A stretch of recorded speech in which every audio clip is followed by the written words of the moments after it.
Win or go home. That's the bottom line in this competition, one that Space Station Gaming Academy and Luminosity found out all about yesterday.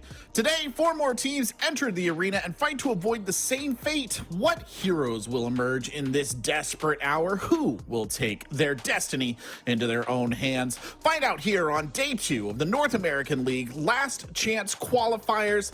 I, of course, am Corbeck. Alongside me, 2 stars in the firmament of Rainbow Six Siege. We have Laxing and Foxay. Happy to be here with you guys on the second day of LCQs here for the NAL. I'm super excited. It's going to be another doozy of a day. As if you saw yesterday, those were quite long matches. I think we ended up getting out of here at 1 a.m. But I mean, all in all, they were very intense matches. Some little interesting takes that we saw from both teams. I think for both me and Fox, we thought maybe M80 was going to, slide through that game pretty easily against SSG Academy. It clearly didn't go that way. Yeah, I don't think we expected the teams to, put up as much of a fight as SSG Academy did. I mean, just goes to show that there's not much of a skill gap right now from the T2 to the T1 scenes. And it was nice to see some new faces on the stage that put up some numbers. Obviously, they did not get the win. But it was a great game, not to say the least. And obviously, the next game, too, Luminosity versus OXG, showed a lot of promise into what we could see from OXG going through the LCQ. Feels like they're playing a little bit more informed. So it's nice to see that all across the board, we've been having great games so far. Yeah, no doubt. I mean, I think we all agreed that Oxygen was really hitting its form here against Luminosity. That was a game that we thought might be close. And then OXG, they just kind of cleared it, especially on map 3, a very decisive performance from them.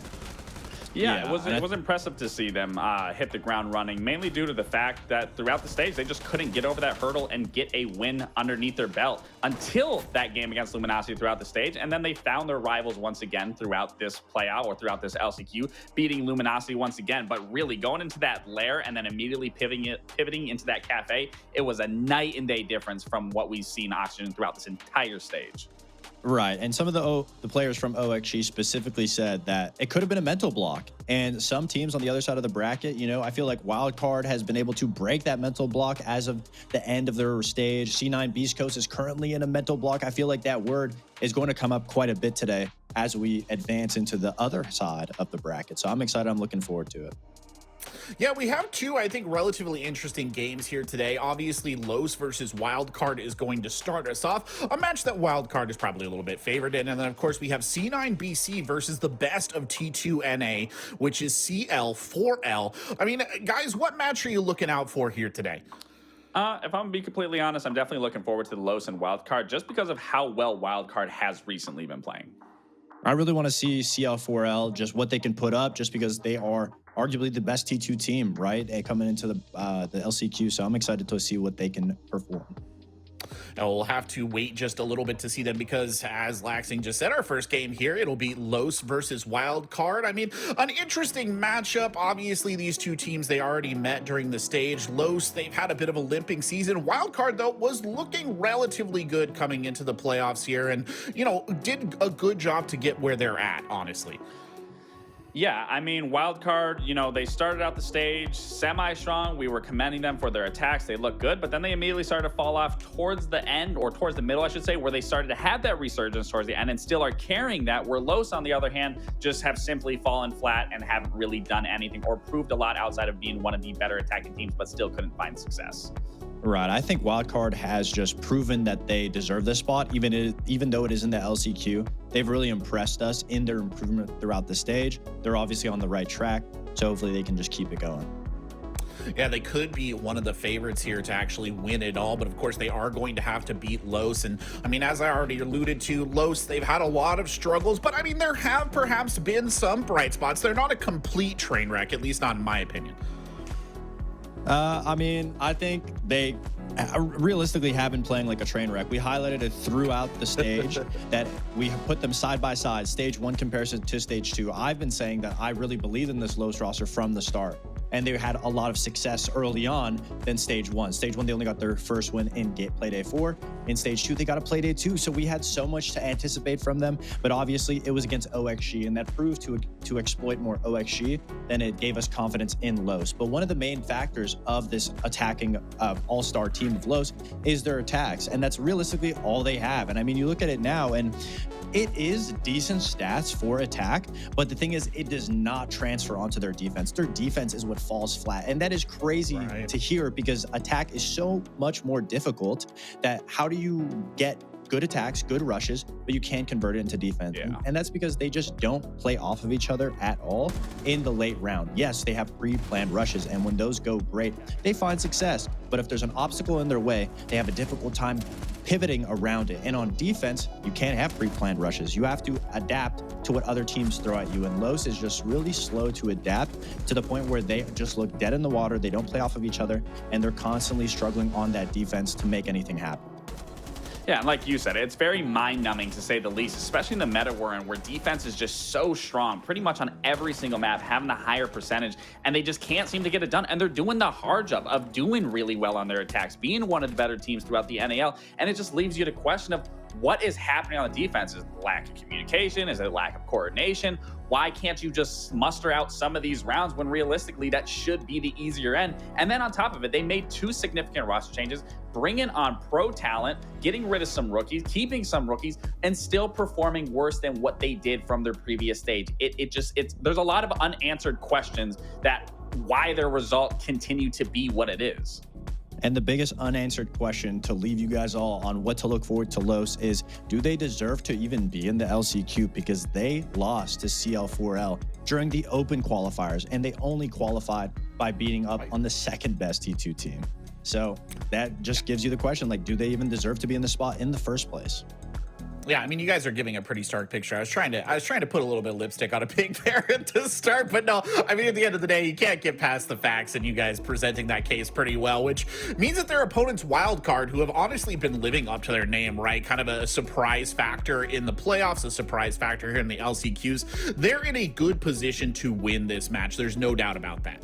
Listen, I don't know what's happening with these guys. They're clearly eating their Wheaties. They're clearly going to bed early. They're getting an ample amount of sleep, because from what we saw at the beginning of the stage, in the middle stage, and what we saw towards the end, these guys have been firing on all cylinders from all the players across the board. They've really been fixing their mistakes. Sure, they fell out of playoffs very early on, but then they immediately, I mean, even in that playoffs game against Sonics, they kept that relatively close. They looked extremely good, but then they played their 5th seeding match against C9 Beast Coast, and they immediately stomped them. I mean, these are the stats from that game. They won 2-0. I mean, that performance in itself, it just goes to prove how well this team is performing, and specifically Spiker. Spiker was kind of at the bottom of this team in terms of his performance, and since the kind of last 3 play days of that stage, or 2 for them technically because they had their bye, Spiker has really stepped up. But again, when you look at everyone across the board, everyone is coming into fruition. I believe they have really found their stride and how they want to approach seeds, and it's better to find that now than obviously find it early on and then continue to collapse. So they've had to collapse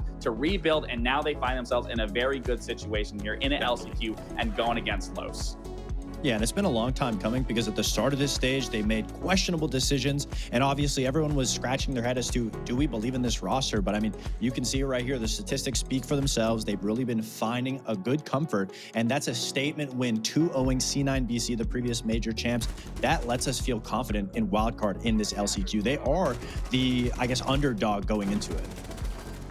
Yeah, and I mean, more so than anything, again, it's better to figure out these hiccups later in the game when you still have your foot in the door, because this can allow them to have a really strong LCQ run, as long as we continue to see that consistency from them, which I don't doubt that we won't see that, just how well they have been performing. But again, you're going against the likes of Los. They did beat Los in the regular season, beating them 7-4. You do have a familiarity playing against this. You aren't playing against an unknown entity of one of these CL teams or these tier 2 teams. So you got to feel comfortable going into this matchup knowing that the map pool might be a little similar, but just overall, you have that confidence of coming off of a very strong win against Cloud9 Beast Coast.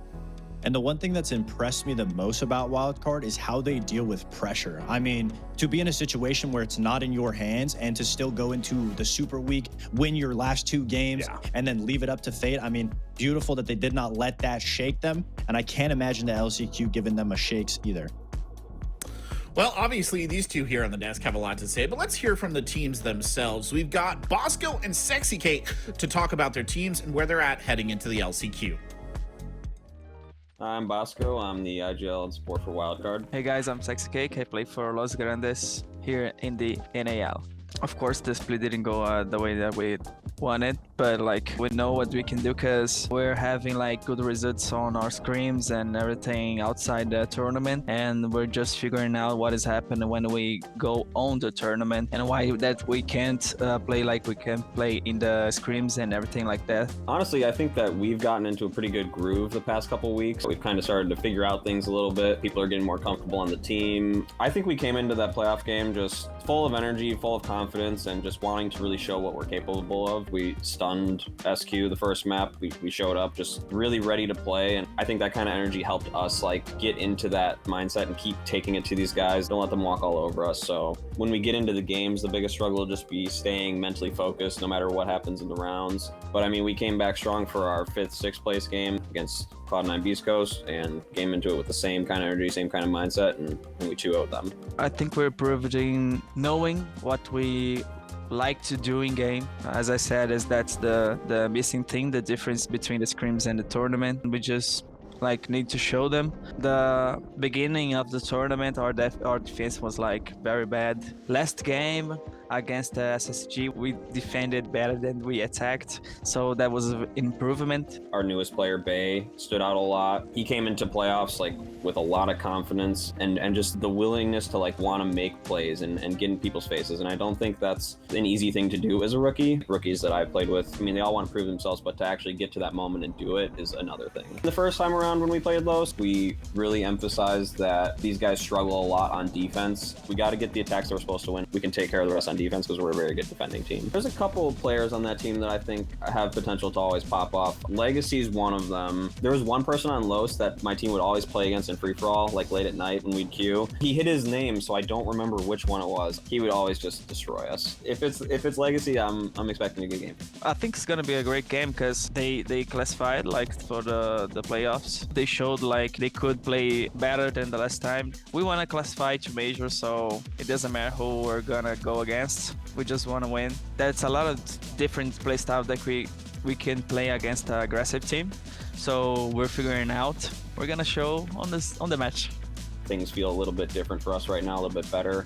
So we are all expecting to win the LCQ. That's our goal. We all want to make the major and just prove that we are capable of much more than we've shown this past year. We just want to qualify. We're doing our best to do this and show like the team that we are. We know we can do it because we had a lot of good scrims and everything like that. We just need to show on tournament, and that's what we're gonna do. You know, a stark, sort of clear-eyed assessments from both these guys. I really feel like there's a good aspirational tone to both of them, though. I think they both know that their teams could be better than they are, guys, and they want to be better, which I think is the most important thing. Yeah, of course. I mean, I think they both understand the areas that they have flaws. And I think to put it out there for the viewers at home, it's defenses. That is the part where both teams struggles. Right. Both teams have been doing a great job on attack. And when it comes down to the maps that we're going to see, I'd imagine them being, I guess, good middle grounds, defensive-sided maps that you can run away with a couple of aggressive attacks on. And Cafe being that kind of map, that's exactly what I expect out of them, just because it is linear, it is a defender-sided map, but a really good attacking team will stand above most on that map. Oh, these are two interesting maps. I think for the most part, that first map obviously going in Wildcard's favor. Obviously, they did pick that. Los, they only have that win, their only one win, which was against Auction, which I don't want to say that was a pretty game, to say the least, out of Los, because I believe it was Legacy that just had a standout performance that really excelled them through that entire match. And then you ended on Skyscraper, where Wildcard has looked actually really good on this map, beating Sonic, I believe in that 7-5 it was. I mean, this map pool, seeing it right now, I don't really think this favors Los too much. I'm not really sure how this kind of went the way that it did. Maybe try to pull something up. I mean, I guess you have VODs on Wildcard and know what they do, but I mean, again, if you can't seem to hit your stride and understand what you need to do on your defenses in any case scenario of any of these maps, which that's obviously been Los's biggest issue more than anything, it doesn't really matter the maps. And for Wildcard, they've been hitting the ground running. They found their stride. Bosco said themselves, everyone's comfortable. So that's a very scary thing. Now you're finding yourself in an LCQ where you have a team that is hot out the gates, where Los, you kind of still have a lot of unproven things that have yet to be proven.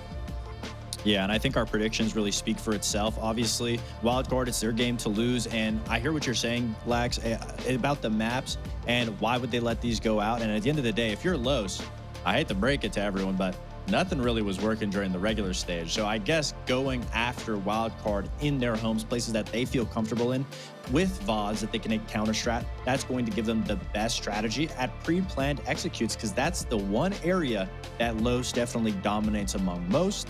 And of course, all three of these maps make a lot of sense why Wildcard's picking them out. Strong defender-sided maps that they can get aggressive on. I'm expecting a lot of fast, aggressive rushes, and I think Wildcard obviously is in the driver's seat in all three maps.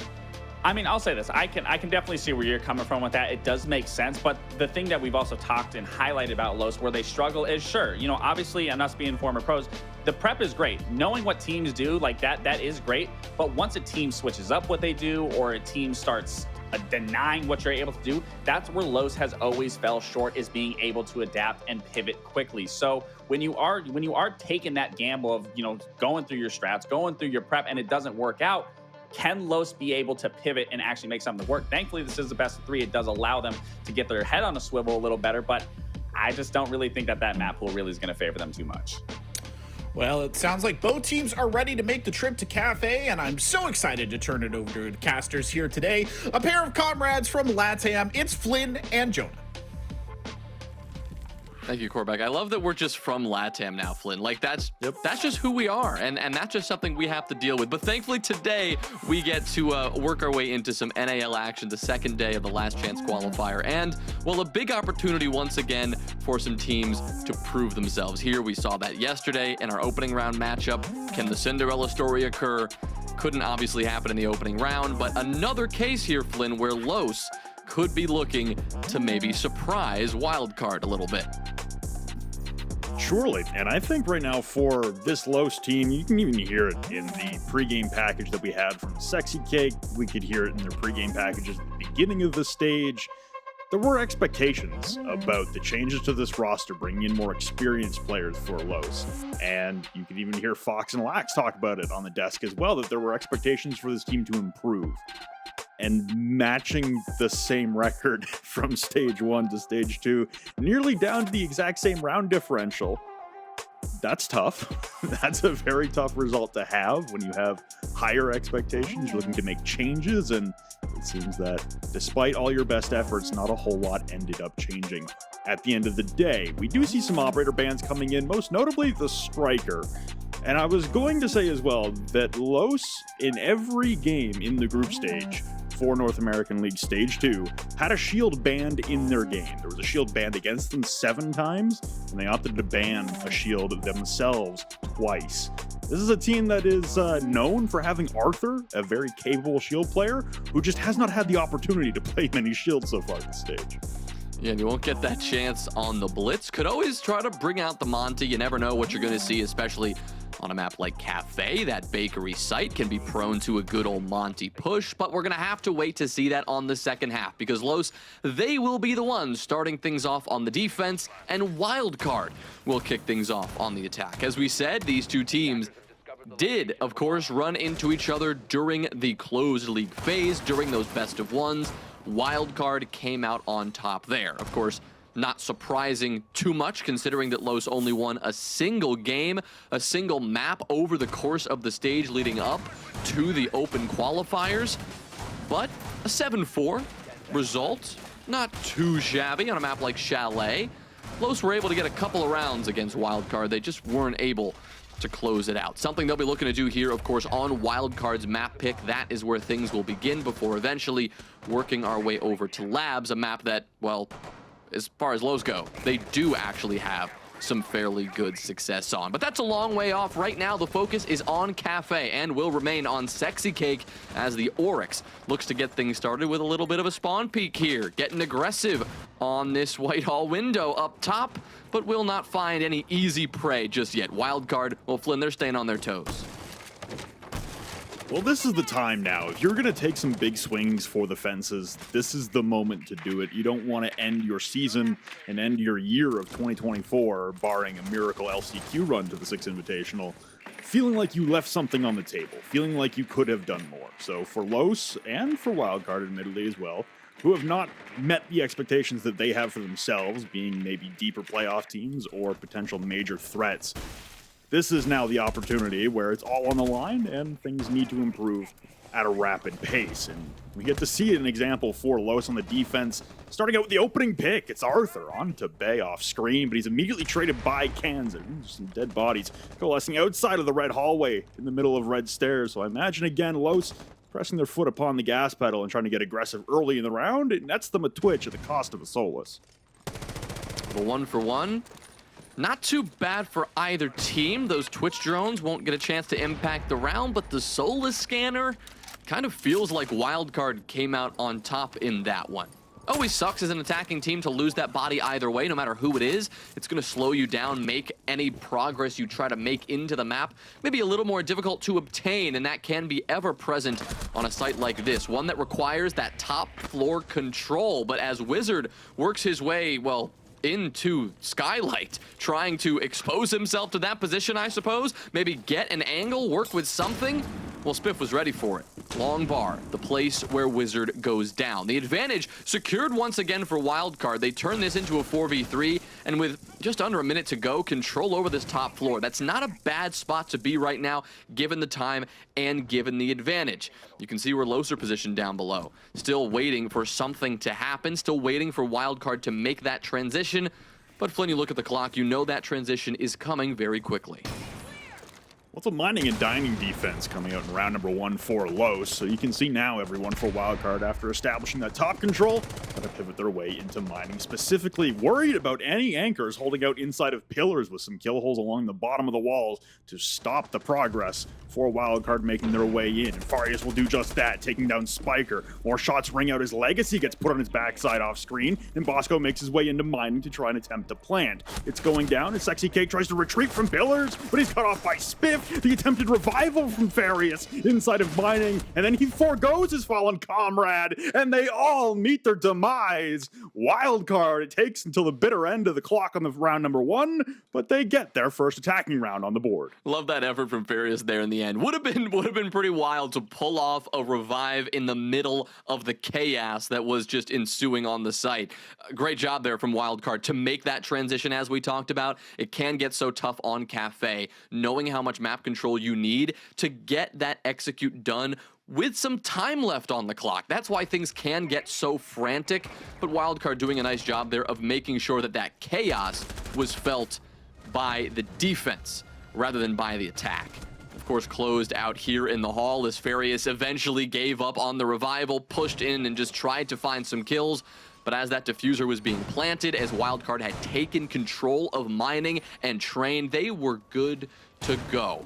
And they could force those Los defenders back into an awkward spot. So as you said, Flynn, a great way to start this map. Wildcard hoping to get as many attacking rounds as possible. They know how strong Los is on the attacking side. That's the real danger that this now defensive team poses later in this map. Yeah, Lax and Fox talked about it on the desk as well. Very contrary to the way the game typically plays in just about every region around the world right now. Defense is just inherently an easier side of the ball game these days. And yet, Los, they seem to have much more comfortability on the attacking side. And given their lack of team play on the defensive side that we saw yet again, really, it comes down to an individual inside of pillars to try and save the round there for Los on their first defense of the LCQ. It's understandable why their defensive woes have continued on thus long. And when we swap the sides, like you said, Jonah, we might get to see Los spring to life and bring some momentum, but at the very least, you're looking for a tied side swap scoreline, and that's not a common thing for us to say about the defensive side of any map, but for Cafe especially, at least get your 3 defenses. Try to make sure that you're putting up a valiant fight on every one of them, because when we swap to the attacking side, that's when we should see Los play a little bit better than they have thus far. It's an idle shell taken out of play, and Bosco will drop Various as the last remaining shell of Legacy. We'll collect one. Arthur with another one now on the SMG-11 drops Kansan. Bay wanders his way into Deep Freeze upstairs, cut down by another SMG-11, but Spiker comes to the rescue and saves Bay as he's on his backside, but he drops Arthur out of play. Well, the big difference here is that Wildcard are facing a lot more difficulty getting in and clearing out this space. You got a player in Cocktail, that's Legacy, who pops right up and takes another kill. The trade, once again, found by Spiker. That's 2 trades, very important on this round. And if he can get Bay back in this fight, well, he's just got a chance, but Sexy Cake looking for it. Wizard, he'll spray through the floor and clean up the downed attacker. Wildcard, it just has not been as clean this time around. Los putting up a much stronger resistance, not backing off as easily on this top floor, knowing how important it is to maintain it. And this time, Wildcard could not win those gunfights that they were winning the first time. This is not over yet. You still have Spiker with 50 seconds, the diffuser in his pocket, and certainly a chance to identify the positions of these defenders with those Grimbees. He will, in fact, identify where Wizard is currently located, but he still has to actually land the shots. Easier said than done, as Wizard will swing and shut him down at the reading door. We trade blows early on as Los make it work. Well, this time around, there's a little more coordination. It's 2 Los defenders topside, Farius and Arthur. They're both taking individual angles, so they can't actually establish a crossfire through bar, but they are able to at least win their ones on their each respective side of Cocktail and able to hold out for a prolonged period of time and take a lot of bodies with them. Losing the idle shell very early on meant that Farius really had nowhere to go, as that really is the backup plan for anyone playing a Scopos these days, is if you're going to play a tricky position that usually would be played till death, you do have that sneaky ace up your sleeve of being able to swap shells and abandon the idle shell to die instead of losing your life entirely. But losing the idle shell meant that Farius had nowhere left to go, and he just decided to play it like every other operator in the pool, stand till death and take as many with you as he could, and he did indeed rack up quite the body count topside. I think for everyone on Wildcard facing a little more resistance and not hitting the shots they would have liked on their ingress through bar towards Cocktail. Now for Wildcard losing round number 2, it's not the end of the world. We know that Los, they are not the most stable of teams on the defensive side, and there are going to be vulnerabilities, and even that one there, like you said, John, Spiker having the opportunity, 1v2, carrying that diffuser on full health.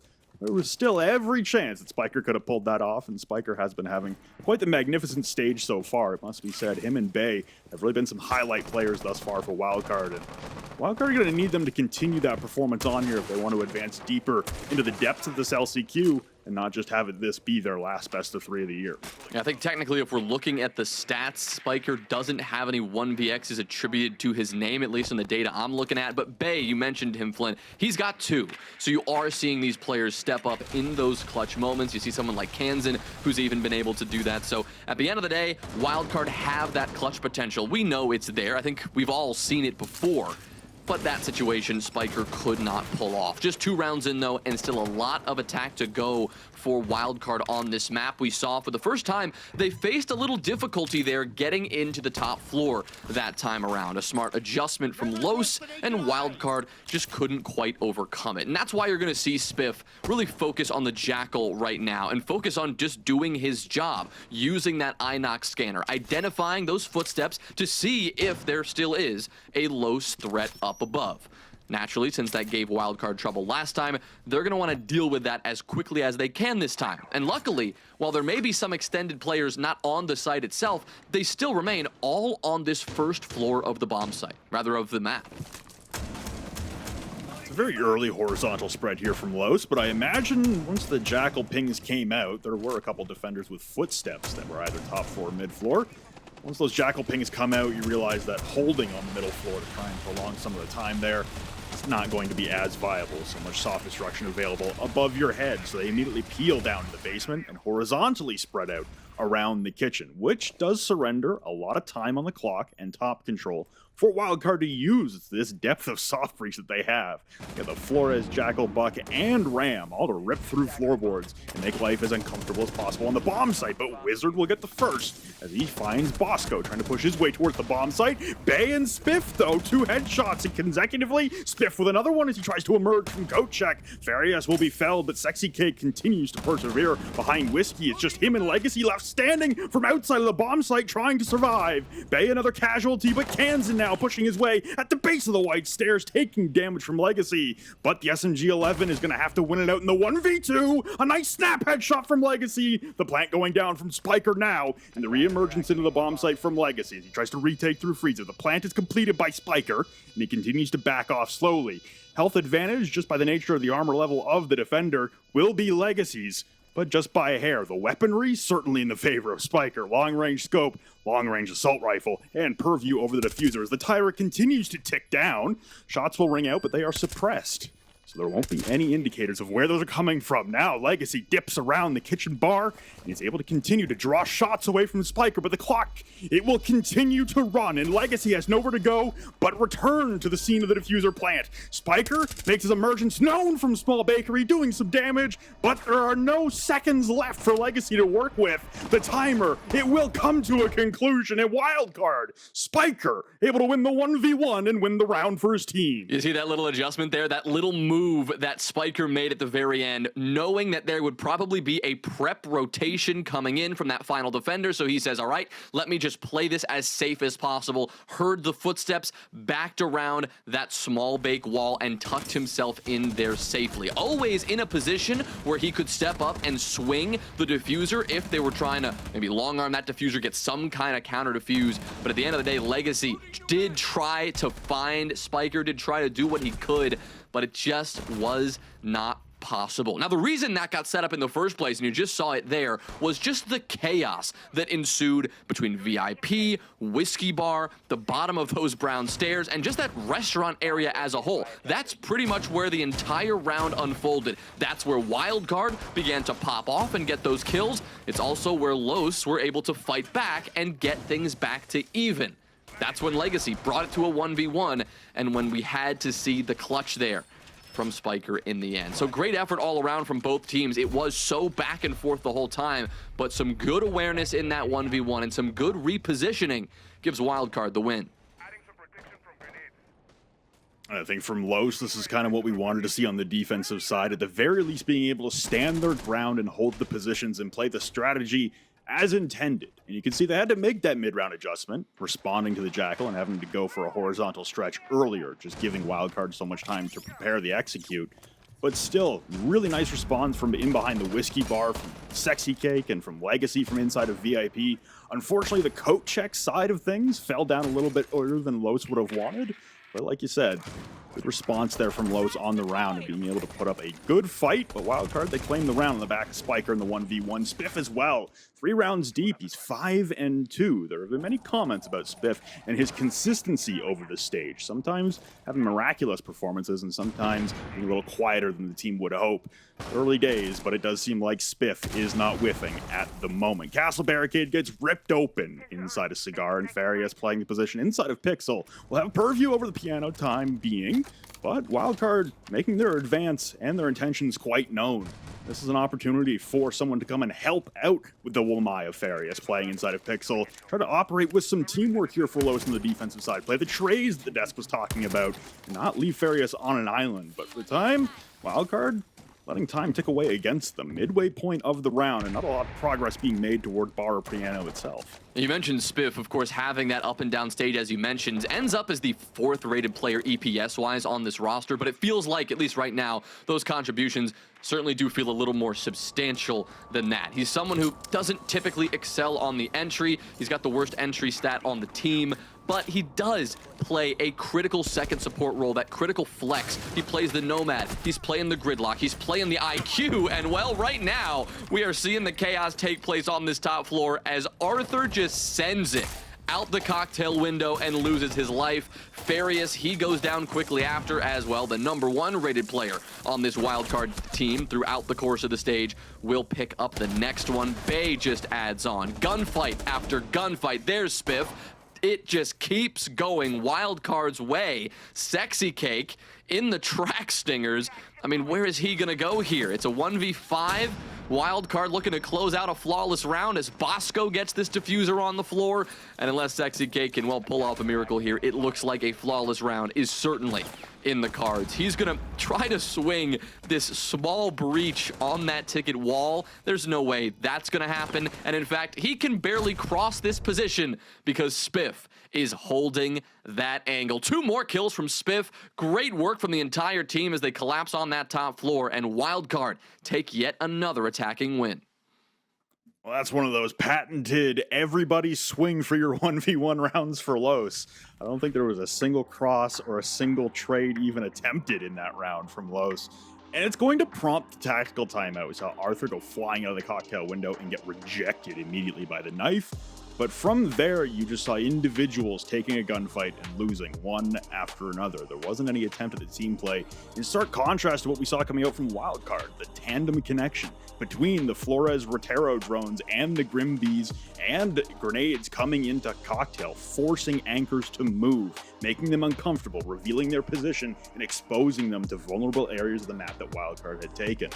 We're just not seeing that same kind of teamwork thus far coming out of Los. And they talked about having a specific way they want to play the game that is evident in practice that hasn't been coming through on game day.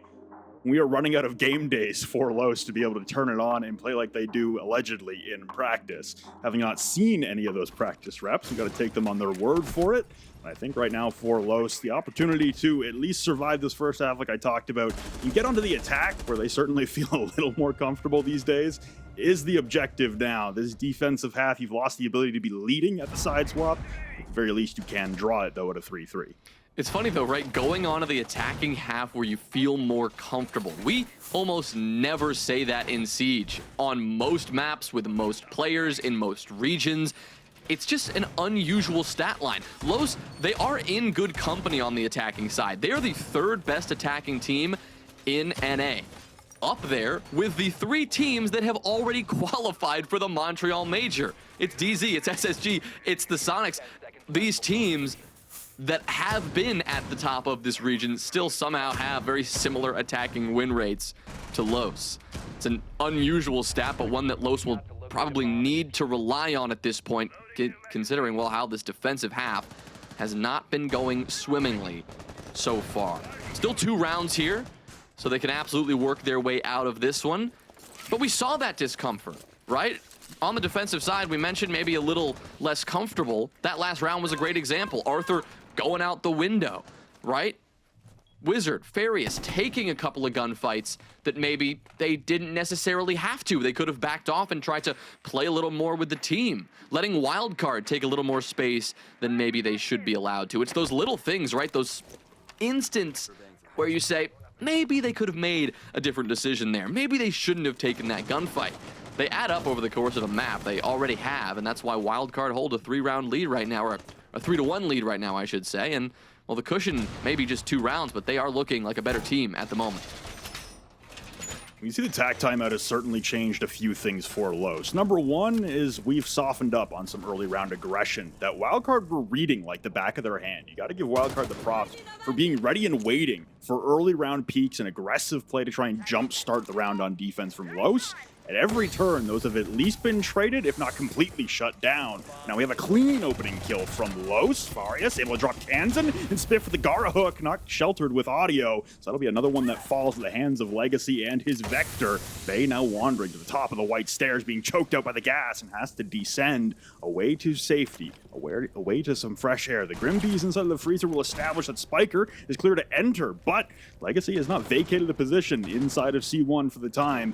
This means that he's still going to have purview towards the default plant spot through the floor. Farius on the flank as well will drop Bay, so the Ying dispatched of. It's just Bosco who was on rappel, and Spiker who is stuck in deep freeze. Farius tries to fashion himself a rotate, and he'll meet Lead instead. Spiker now inside of the freezer holding Legacy at bay as Bosco will now rappel into heaven, trapping Nagoyo inside of Cocktail with nowhere left to go, but he hits the nice headshot, and Wizard comes to his defense. A nice rejection of a top floor entry for Los, and it gets them back on the board. Yeah, Wildcard looked like they were trying to, well, initially run a little bit of a distraction, make some sound cue down below, pop some smoke, get that snow door open, and then send in the Amaru up top to really open things up. But Legacy was ready. He heard the sound cue. He knew the Gara hook was coming, and so a pre-fire with the Vector, the fire rate and the bullets that just lays down range, he had no problem claiming that kill on the close angle. Right there, you saw it again, the second kill of the round, but arguably the most pivotal, because when that plan didn't work for Wildcard, I mean, you sit back and you gotta ask, what are you gonna do at that point? They no longer had that option, really the main play that they were trying to execute to take control of that top floor. Trying to shortcut it a little bit here. Last time they were attacking that site, they went for a more slow, methodical take. Up top, entering through that piano side, clearing out Cocktail very manually. That time, hoping to change it up for the sake of variety, and maybe they saw an opening in that Los defense, but Los proved that the door was not ajar. It was shut in Wildcard's face, and they really stopped that attack before it could ever really get any legs, before it could really develop. So great response there on the defense from Los, and now despite the difficulty they had to start this map, they sit one round away from potentially tying this up. Yeah, I think the tempo switch for both teams in that round was pretty notable. Wildcard coming out of Los's tactical pause decide we're going to ramp things up. We're going to bring the Amaru and try to fly into Cocktail immediately, as opposed to our more methodical progression take that we've seen before. And Los, on the flip side, they've been running out, jumping out of windows, spawn peeking as much as possible for the first few rounds of the game. Instead, they play on their heels a little bit more and just play for the position. And it ends up being a story of two sides swapping their playstyles, and Los comes out on top. So now for Wildcard, their final round of the first half on the attacking side, trying to establish that 2-round lead, which would be very nice, comfortable position to be in come the side swap. Flank coming though from the red stairs, and Arthur is able to catch Spiff off guard as he again makes a solo entry at the top of the red stairs, and Arthur is not going to stick around for anything else. He goes from the top floor to the basement in a heartbeat, and Sexy Cake will follow. That means Los is going to take theirs, and they're going to get it a dodge. Exactly what you need to do in a situation like this. You get the kill and then you get the heck out of there. I mean, you don't see this all the time from teams that want to stay aggressive, that think they might be able to get away with another kill, but that is so smart. I mean, you have the advantage. You've taken care of Spiff. Yes, that's the main player that may make it a little more difficult to roam, and now that he's gone, maybe you have a little more flexibility, but this is a disciplined choice. This is a smart choice for Los, because now with, well, one fewer gun in this lobby for Wildcard, it's going to take them maybe a little bit longer to go through that checklist they need to actually execute on this site. Of course, right now, the task at hand is that soft destruction. You see Kansan with the skeleton key. You see Bay with the boogie drones doing good work up above to break open this site, force Wildcard, well, rather give Wildcard an opening, force Los to move out of those positions and back off the site, but they're still going to have to actually push in, worrying about those players in Whiskey Bar. That's where the chaos happened last time between Coat Check, Reception, Whiskey. That is where every single fight occurred, but it looks like Wildcard, they're going straight in this time. Yeah, attempting to smoke out the Freezer wall to try and facilitate the push through Freezer and try to get the plant down. Trying to vacate Legacy's position inside of VIP that is still held, and dodging the Nitro Cell definitely will be Bosco as he makes his entrance in. He's getting the plant down, and there is no denial response coming out from Los. A Nitro Cell, it comes in a hair too late. It will down Bosco, but not finish him off. And now Sexy Cake is hitting the top floor on the flank of all flanks. Farias as well will ascend the red stairs and also head topside. Try and clear out any attackers who are holding from above. Bay will get one from inside of pillars, make it a second with the R4C, but the attempted counter defuse from Arthur, and he's the last man standing on the diffuser. It's a flood of orange in the kill feed, and it's all Wildcard dominating. They will lead at the half. What a post plant. That was such a clean hold, a 3v5, and they did not panic, maintaining their spots, playing their spots to perfection, and denying what was looking like it would be a retakes of all retakes. That's how you said it, Flynn. A dramatic effort from Los to try to take control of that top floor. Players going to that middle floor. Players going to the top floor to try to get some control from above. Los tried to pull off anything they could to get that control back, but the three remaining Wildcard attackers were simply not having it. What a clinical hold. We talk about split seconds making a huge difference in Siege. If that C4 had landed a split second sooner and that diffuser not gone down, you're looking at Los tying this up 3-3. I don't think there's any question about that, but it was just a hair too late. The defuse secured, didn't need that man anymore. You could take that 3v5 and win it brilliantly. So Wildcard, well-deserved hold there, a well-deserved round win, and they take that 4-2 lead at the swap. Big moment for them to have this control. I think for Los as well, putting a lot of faith on that round on Legacy, being able to hold, as VIP was never cleared.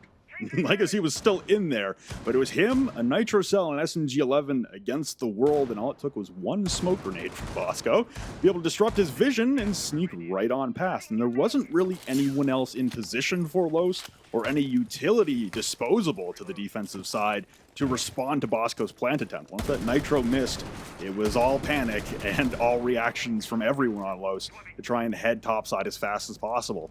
And unfortunately for them, they missed the Nitro Cell that came out at the last possible moment. It ended up downing Bosco, but the damage was already done from there. Now we get to see Los on the attacking side. Wildcard on the defense. They're going to opt to go to reading and dining for round number 1. And we see Arthur once again on the Montaigne carrying the diffuser. A familiar position to see this man in. Yeah, on the shield. Looking to be that focal point of the entry for Los.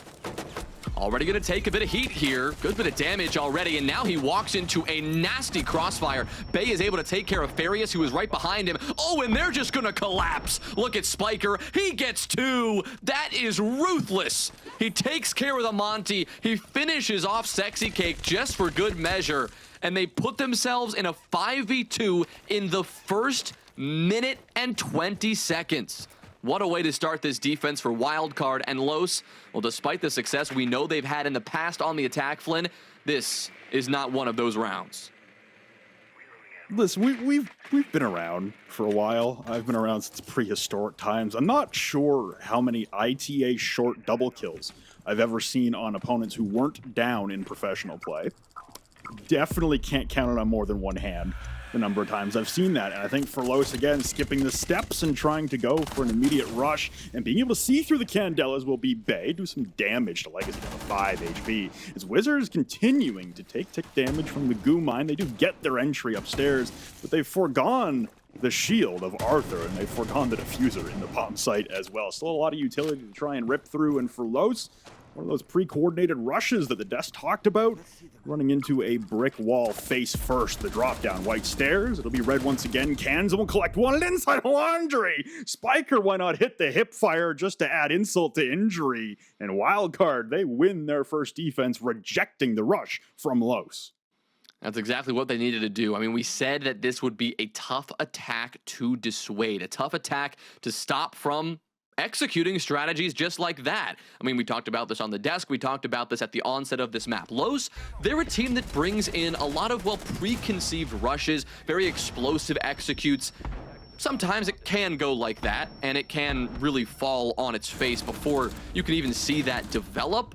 But it's also part of the reason why they have such a good attacking win rate, the 3rd best attacking team in the league. Wildcard, though, you best believe that they are fully aware of that statistic, that they know what they're facing coming into this lobby. And again, even though Los have had that attacking win rate, they still were the worst team in the NAL Closed League and the only team that had to go into the open qualifiers to get to this LCQ. A position they did not want to be in, but found themselves in regardless. So they're no stranger to attacking success, but they're no stranger to going down in a deficit like this against a team like Wildcard, who seems very prepared for the shenanigans that Los are trying to bring out. No Monty this time, obviously, from Arthur. We do see a bit of a pivot, but you still have the Glaz on this kitchen attack. You expect to see some bakery pressure. Well, coming into the side swap, we were saying, you know, Los will feel more comfortable on the attacking side. This is probably where we see them turn it on a little bit. We're only one round into the second half, but that does not inspire a whole lot of confidence, what just transpired in round number 7. Round number 8, like you say, we got the pivot here from Arthur off the Montaigne. We tried it once, and we're not going back as of yet. Instead, going for a full map clear from Los and trying to control the flanks as well with the gridlock.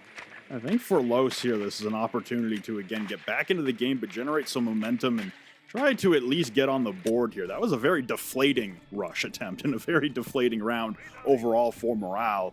I think this is a game that on paper, many expected to be a little bit closer, just given the nature that it's two Tier 1 teams against each other, and how close we saw yesterday between Luminosity and OXG and M80 and Space Station Academy, both series requiring 3 maps.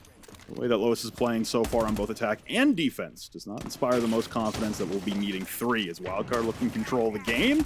This is Bay, though, being collapsed upon inside of Dining, and he tries to stand maybe a little bit longer than he should have and overstay his welcome. As the hatch is reinforced, didn't have anywhere to go, and that's an opening pick for Los with no response from Wildcard.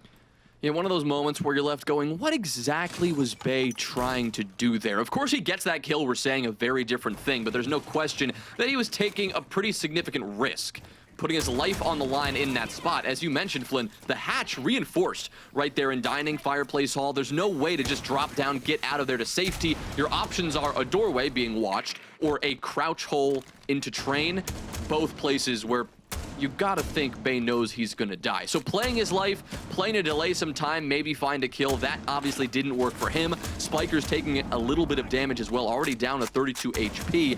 And Los, well, they're in a very good position here to have a successful round. But as we say at this point, time is going to be the focus because this is where they have to transition from the top to that first floor itself and eventually make a push. We hinted at possibly seeing that big bakery pressure coming on. Instead, it's going to be focused to Freezer.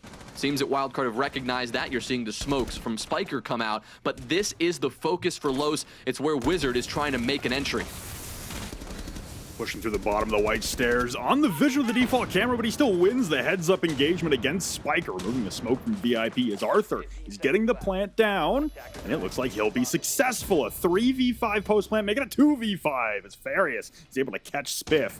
Kansan now heading up brown stairs, straight into the gridlock track stingers. Legacy will also collect onto that kill with the F90, and now Bosco to try and stop it from being a flawless round. There's more track stingers at his feet, down to 17 health, thanks to the flank control, and now he's able to remove one from play. So it's not a flawless round for Los, but it might as well be in spirit a great round to respond with after the calamity that was the previous one.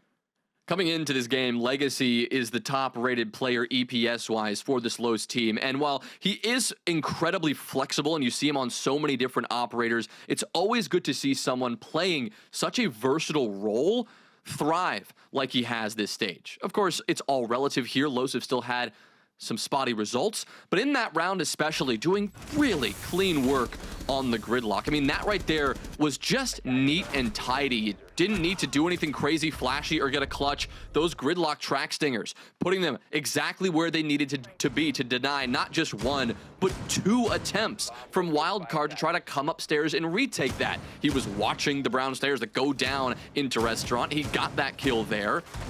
It doesn't necessarily look like a highlight play, but those are the contributions that really add up over the course of a map, and those are the kind of contributions you can't always quantify. Right now, we can quantify that. He's a top player right now in the lobby on the low side. He's got 7 kills, Wizard close behind with 6, Farius not too far behind either, but you're seeing this player in a strong position and really thriving right now. We'd like to see maybe a little more from Sexy Cake, right? A little more from maybe Arthur if he's able to just provide a little bit more support on the Monty this time around. But if those pieces can start clicking, they're only 2 rounds down here. We've seen this before. They're not out of this fight just yet. Not out of the fight by any stretch of the imagination. Pulling back closer, but now Kansan will try to put them to rest, and Farius once again on the response. Kansan on the Warden. Potentially a crucial operator later in the round, but there aren't any smokes to survive. No flashbangs either, actually, so it really is just the MPX and a Nitro Cell that is surrendered by the side of Wildcard's defense. But it is an early opening pick once again for Los that goes unanswered by a Wildcard. Arthur, like you said, is back onto the Montaigne, carrying the diffuser. There's a mining and dining defense. So we're going around the world on Cafe, giving everywhere a fair shake. Now this top control gets a little bit messier. Without Kansan having support down below towards the bomb site, it means that the top control players are going to have to try a little bit harder and be wary of any site-specific rushes, as they're going to have a diminished response to any rush into the objective itself. Nitrocell comes out and will also miss. That was the second one available to Wildcard. Now they have none remaining. Upside down Repel continues to win up against Bay. It's Aroni up against an assault rifle, and now he's having to back away as here comes Arthur on the Montaigne. There's nowhere to go for Bay once again, and here we are. It's a 5v3 for Los in consecutive rounds. That's twice now that Bay has been caught in such a brutal position with really nowhere to go. Both times falling and both times putting Wildcard into a precarious position. He was the second death this time. It was Kansan who really made that first aggressive move, and he who went down first, giving Los that initial advantage. But as we see some more aggression, Bosco whiffing almost every single shot. He goes down to a Claymore, and, well, it doesn't take much longer for Los to finish out the round. They're making this happen on the attack right now, and the 3-round cushion that Wildcard had maintained, well, now it is only 1 round between them and their opponents. It's a similar story between both teams. Los being able to read the aggression, respond to it, and adapt well. The aggressive plays that Wildcard are bringing early in the rounds are really only to their detriment. Like you said, Bay cordoning himself off and just playing on an island alone, which is very uncharacteristic of this Wildcard team. It hasn't netted much thus far. And again, they weren't actually flawless rounds on the board, but I'm going to call them back-to-back flawless rounds at heart. The only 2 kills that Wildcard was able to acquire were in 1v5s, which then immediately preceded the end of the round.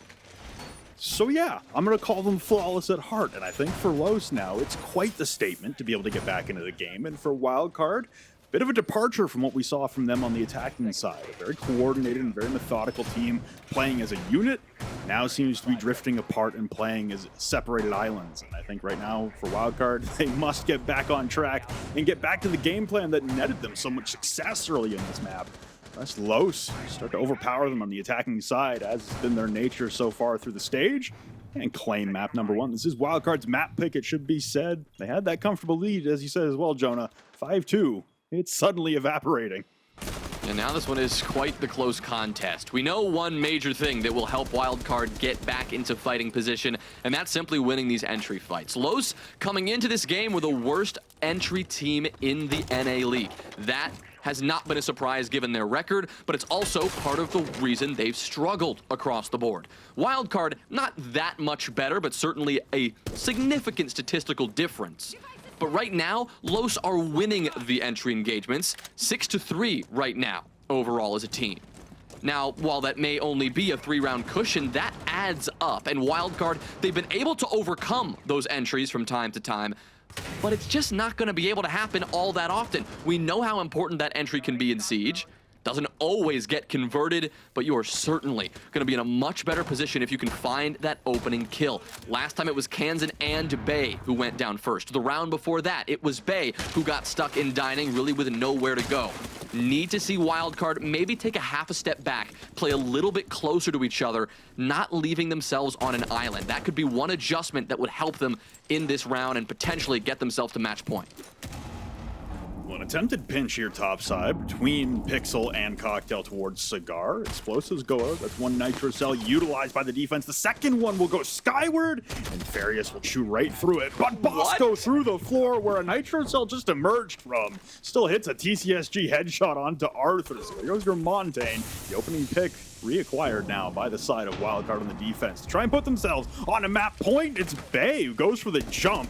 He goes 1-for-1 with Sexy Case Claymore, and Wizard through the smoke. Still able to see Spiker and put him to sleep. Now the push into Freezer. Farius collecting now, and he gets dropped from behind. Spiff has the coverage, immediately traded, and Wizard now in the smoke, in the fear gas, unable to see, unable to breathe, and it's just Bosco alone now in the 1v2. Red Ping's coming out, and Wizard has to back off a little bit more, so Bosco has a moment to breathe. Shots come out through the floorboards. Now Bosco with no more Nitro Cell to be able to play vertically. It's just him and his TCSG against the world. The last 2 attackers trying to cordon them off and trying to facilitate a reading plant, it seems. But Bosco, he's got other designs. He's going to head topside. The plant going down from Wizard as Sexy K tries to cover from above. Wizard has to re-engage in the plant, but Legacy, Bosco never hearing or anticipating him inside a freezer. We got a tie ball game, Jonah. Well, a lot of emotion here from Arthur and Los as a whole. A well-deserved celebration. My reaction earlier in that round, Arthur committed a really major blunder on the Monty, exposing himself to that hole down below. But it simply didn't matter because Los were able to overcome it, and they were able to just beat Wildcard into submission up above, taking the control they needed to, guess what, tie us up. It is not 6-4. Should be 5-5 as Los make it work. And that is something that, well, we've started to say a couple times here in these last few rounds. As these attacks, they've gotten hairy, but again, they pull through in the end. It started with a kill and it finished with a couple kills. In a round that really could have gone either way, Flynn, I think we both recognize that. Los, they're a scrappy team and they pull that one out to get things even. Well, now that means we're going to see the final 2 rounds in regulation. Yesterday was a game of maps that just had to go the distance. There was no choice. We needed to go all the way, all 6 maps. And early on here, it looked like Wildcard was going to break that trend. And all of a sudden, the reemergence of Los on the attacking side, once again, it must be said, they're just a different team on the attack these days. For some reason in this meta, they reappear on the attacking side. For Wildcard on the defense, again, this has been an odd role reversal for them. A team that did look very poised and composed, and utilizing quite a lot of teamwork and coordination on the attacking side. Seems to be very disconnected from one another on the defense. That round looking much better in terms of being able to play as a unit topside and play for each other. But for a majority of these defensive rounds, it hasn't looked like that. And that's how we've gotten to this position. Los now 3 consecutive rounds from a 5-2 deficit to a tie game. We're going to require all 12, like you said, Jonah. We're going to go the distance in regulation. And for Los to be able to win 5 in a row, if they are able to win it 7-5, to steal away Wildcard's map, that would be quite the deflating result for the team that was positioned as the favorite coming into this matchup.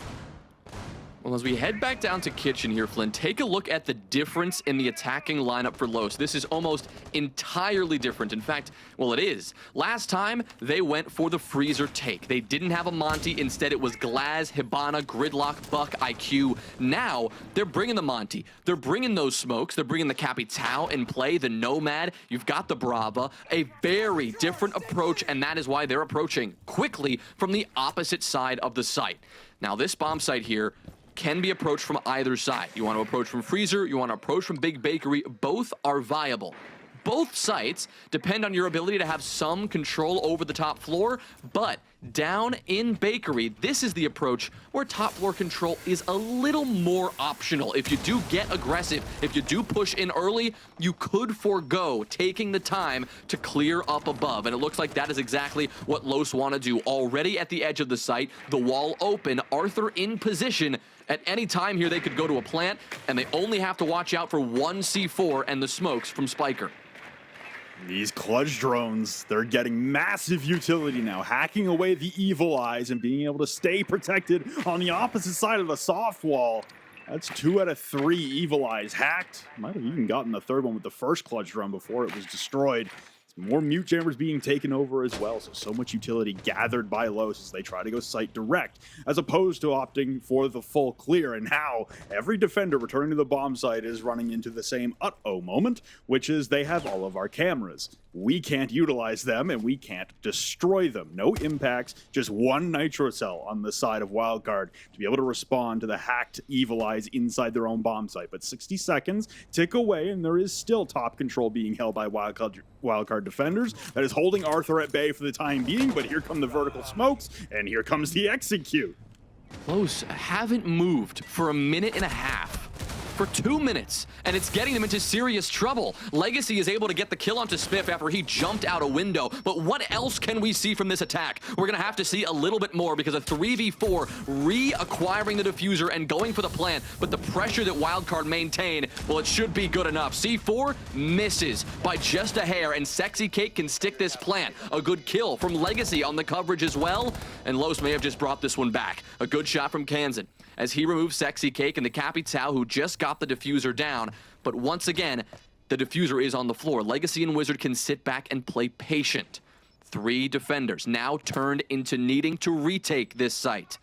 Diffuser exposed, the breach wide open. Kansan, he is in position. Spiker on the coverage, the smoke, it works! Bosco, he's there on the kill, and the final attacker is nowhere to be found. A brilliant retake for Wildcard down below, and they move on to match point. Oh, that's a painful one for Los. You have their evil eyes watching the case, and because of that, you're able to get the plant down through the smoke. There's no ping for Bosco to launch the nitro cell, so it goes wide left. And even in the post plant, you have the pings coming out. You're just not in a position to be able to react to a long arm behind K1. Just questionable positioning there for the attacker heading topside as well, just so late into the round to be doing it. Honestly, it leaves the vulnerability up for Los to have to try and sprint into action to save the round after they were in so much control of the early portions and honestly the first 2 minutes and 30 seconds of that round. Looks like they were well positioned to put themselves onto match point, but it's instead Wildcard who stopped the bleeding by the grace of Los with a slight misstep, meaning that Wildcard now have the opportunity to close out their map pick in regulation. It started pretty streaky for both teams, and it remains so as Los went on the 3 consecutive round bounce before Wildcard put an end to the run. Now it's up to Wildcard to continue the story of consecutive round wins for each side and close this thing out nice and, well, medium early with a 12-round win on Cafe. Yeah, nice and early is, I think maybe that's strong on round 12. But listen, not going to OT. Not going to OT. That would be early based on what we've seen over the last day and a half. We've seen some marathon matches. Both series yesterday, for those of you who were not there going to the 3rd map. We saw 6 maps yesterday, and at least on the East Coast, we wrapped up around 2 a.m. So these teams may be hoping to get out of this one a little bit sooner. Wildcard, well, if they can close things out in regulation here, they would be well on their way to doing so, although they would have labs next.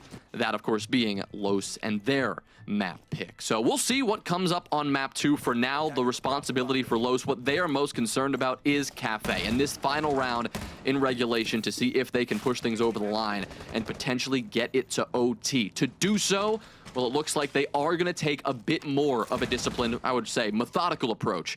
Instead of going direct towards the site, it will be up above their point of entry, and this top floor control seems to be their first bit of focus.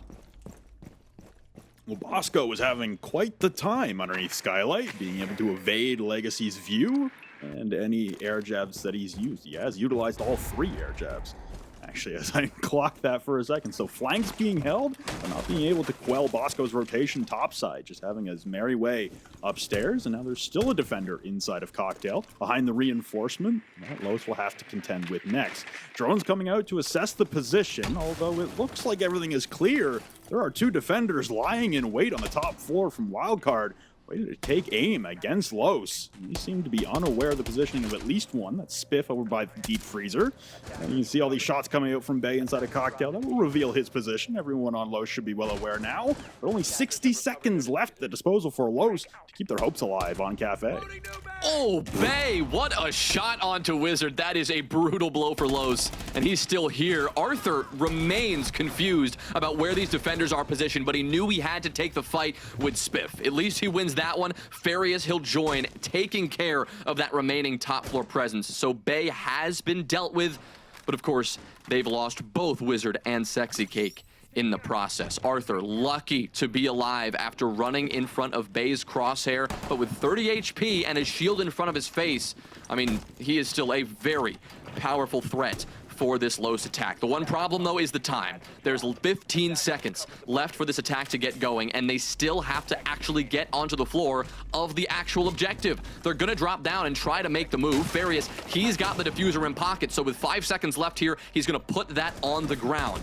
Forced to relocate. Trying again. Good coverage here from Legacy as he gets that kill. Arthur still taking a bit of damage. Up top, there's Kansan, and he denies the plant just in the nick of time. We talk about top floor control being essential. Wildcard, they recognize that. They close things out on their own map pick, 7-5. It's the power of the Soulless being able to initiate the flank and know the locations of the air jabs. Leave it at that. Not a lot of top control left for Los in that situation. A very tough round to lose there after they were storming their way back into the series. They got it close, but not close enough. It's Wildcard who win their own map pick. And now with Cafe under their belt, it is Los now who look to Labs, a map that they have had success on in the past, but a map that they will need to win if they want to stay alive in this LCQ. That's wraps for Cafe. Labs coming up next. Los and Wildcard coming up after this.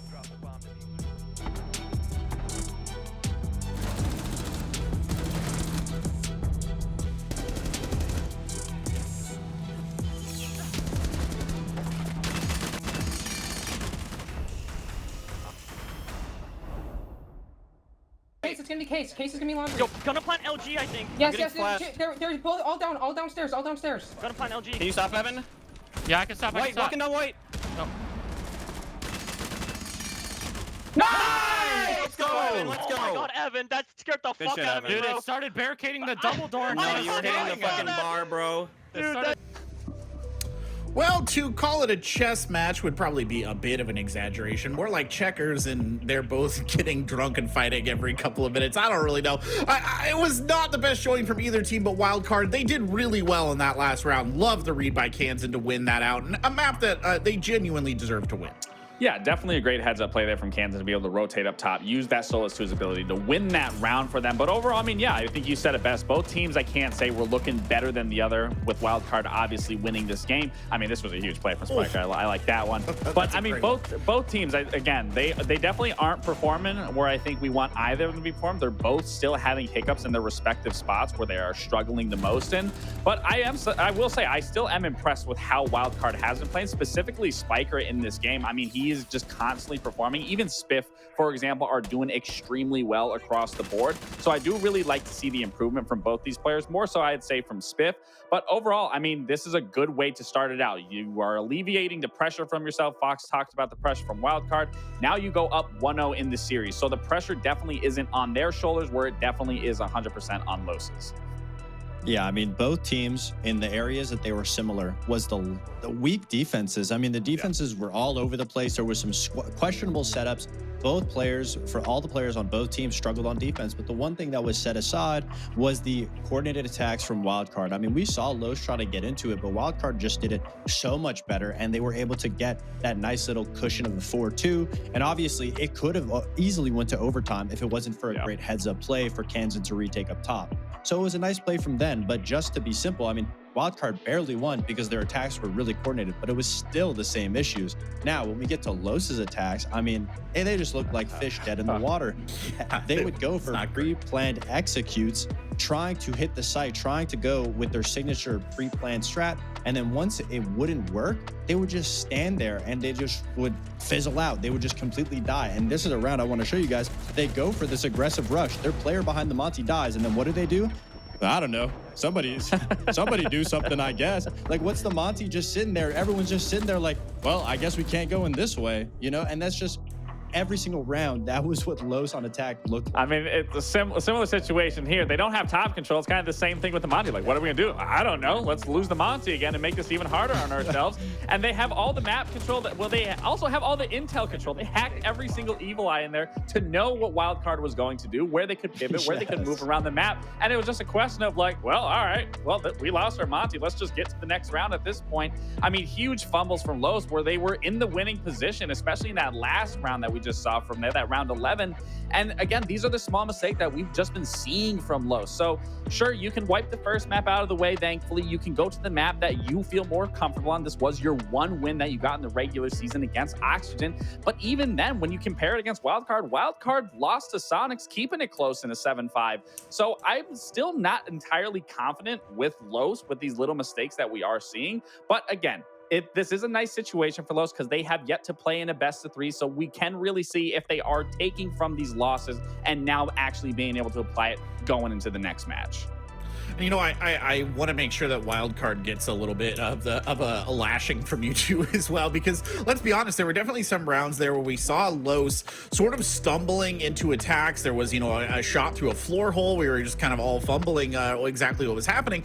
But then Wildcard was just giving up trades left, right, and center, and suddenly rounds that we thought Los were going to win, was going to lose, I should say. They just suddenly won. I mean, that worries me a bit going into Lair, which was the map where Los got their one stage win against Oxygen. I believe it was a 7-4 all the way back on Playday 2, but there's a reason that they picked it.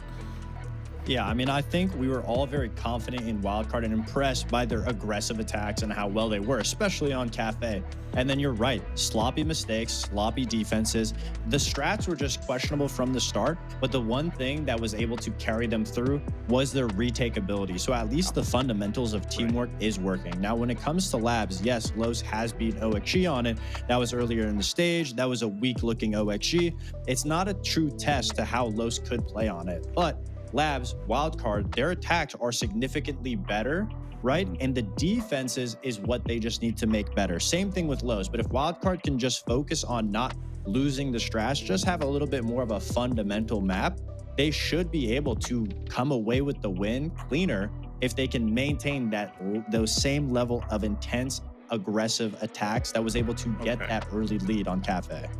And again, from the performance that we've seen from Wildcard, they've already played best of 3 series so far, more than Los has. So they definitely know what it's like and what they can handle and what they can fix. And especially when you go into this, they're starting on defense here. That is great because they're already warmed up in terms of comms. Even just getting off of that last defense, they understand where things went wrong. And really, I think their biggest issue is they were just giving free kills to the other team. They were just getting overzealous. They were doing things that they didn't need to do, which I now expect them to kind of slow down, play a little more methodical, play a little more together, play the trade game, for example. That is something that Labs does allow. It's a very tight map when you are trying to get into that site. So we should be seeing trades from Wildcard out here. So again, I do expect Wildcard to take from what they just played off that last defense into Cafe and now apply it here into Labs and not get overzealous. I mean, I think you guys are making a really good case for Wildcard here. So I just got to ask, I mean, as maybe a little bit brief here, but what's the case for Los to at least win Nighthaven Labs? What do they have to do in your eyes to shut down Wildcard to turn this into a W? I mean, I think plain and simple, it's just their attacks. They need to have better problem solving. I mean, we highlighted 2 rounds where they have Monty, yeah, exactly. Monty's not supposed to be going down that early and to just give it up. Those have to just be oversight blunders. So if Los can just tighten up, not lose kills for free, and be able to problem solve on what's going wrong, then I think Los will fare better in map 2. I agree. Well, for Labs, who could we turn it over to but a pair of casters with big, wrinkly, calculating brains? That's right, it's Jonah and Flynn. Did he just call our brains wrinkly, crinkly? Wrinkly? I guess that's a compliment. We like wrinkly brains because that means they're working, I guess. I don't know. Great way to start this game, though, because Flynn, it is an important one for Los. Obviously, backs against the wall, so they go to their own map pick. They go to Labs, place that they do have some success before, despite the spotty record of this team, obviously across the entire duration of the Closed League NAL, and even the open quals where they weren't even able to get first place. They did play this map, 3 times and won it every time. Yeah, if you're gonna pick a map in a best of 3 series with your life on the line, pick the only map that you've won. It's an interesting one for Wildcard to let through the ban phase. And honestly, for Los, it better be the safe haven that you want it to be. Your season is on the line. And I think for Los as an organization, the stark contrast between major finalists in Atlanta this time last year compared to what we've seen in 2024, they're different stories, and this one's a lot more bleak. I'm trying to keep it as PG as possible, but for Los, this has been a tough year and a big change from what they were used to down in Brazil with the former roster in the former region. Coming to North America, it's not been a warm greeting for them. This could very well, even though it is their own map pick, this could be their last one of the stage, of the season, of the year, barring whatever shape the SI LCQs take. And we get Wildcard banding away the Montans. It will be Los starting on the attack on Labs. So it gives Los a favorable position to begin the map on, a questionable position to end the map on, and even Arthur is dropping a wall in the all chat in response to the Monty being removed from play, and Spiff is going to capitalize it, as will Bay, because whatever Los can do, Wildcard are saying they can do better. Yeah, just saying that we can take this in a heads-up gunfight. We don't need the shield in play. Wow, the LOL is just still flowing as the Azami is taken off the board as well. We talked about Los, right, not having the greatest stage. But to put this in even more context, the journey they took to get here, only one team out of the 9 teams in the NAL did not make either the major or the LCQ automatically. That one team was Los. They had one win on the bottom of the leaderboards. They had to go through the open quals, only needing to win pretty much 2 matches to get themselves in, and they were able to do that, but it wasn't the cleanest of performances. Now you might be thinking, well, what do you mean, Jonah? Isn't the T1 team going into T2 competition trying to fight their way out of other amateur teams? Shouldn't they wipe the floor with everybody else?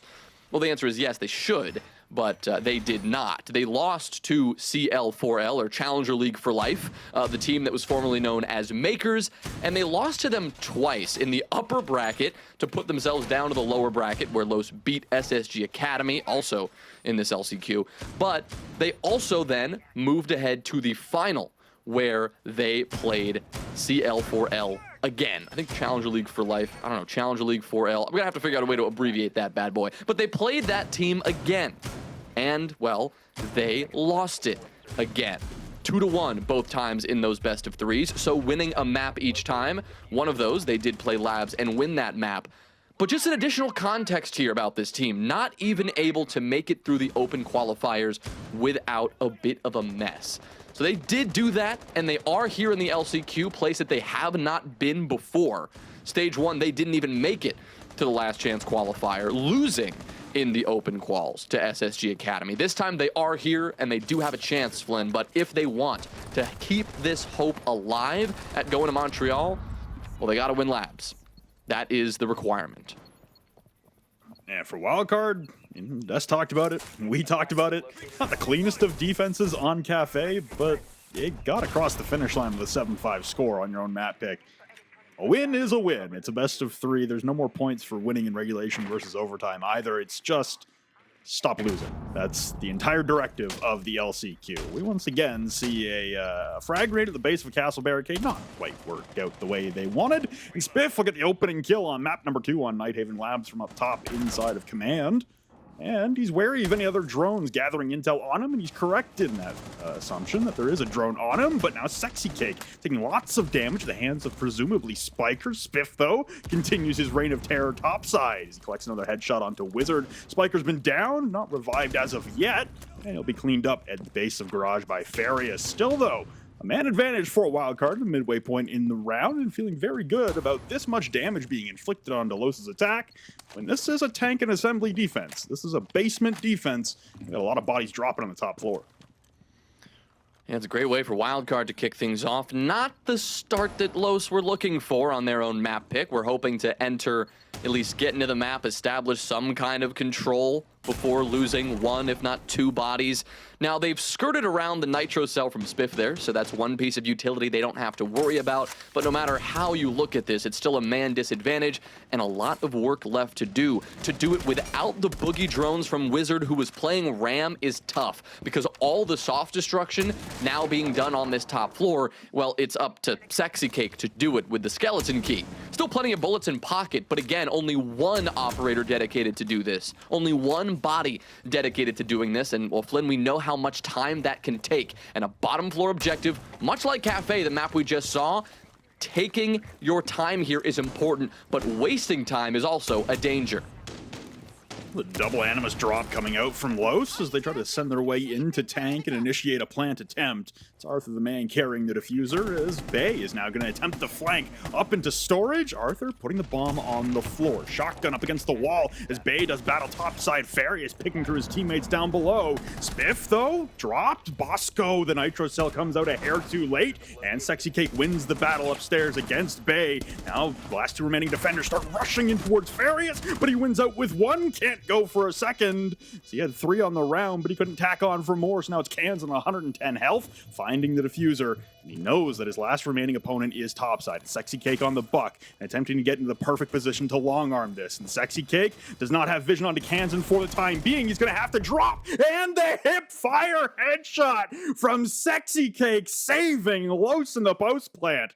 Kansan unable to catch him on the way down. And Los, they win their first attack on Labs. A Sexy Cake, a cheeky smile, and getting the thumbs up and the reassurance from the coach behind him because he panicked in that gunfight.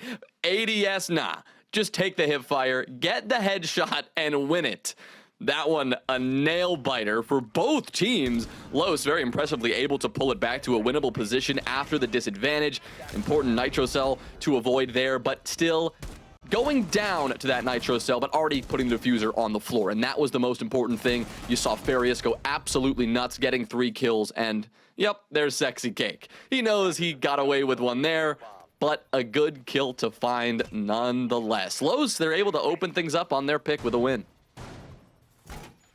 I think that is one of the benefits that Los have. If we're going to exemplify their negatives, we might as well try and shine a light on some of the positives, which is that these guys have been around for a very long time. You look at Arthur and Sexy Cake specifically, and Wizard for that matter, who've been around for a very, very long time. Mostly in Brazil, it should be said, but still lots of experience at a high level, at a tier 1 level.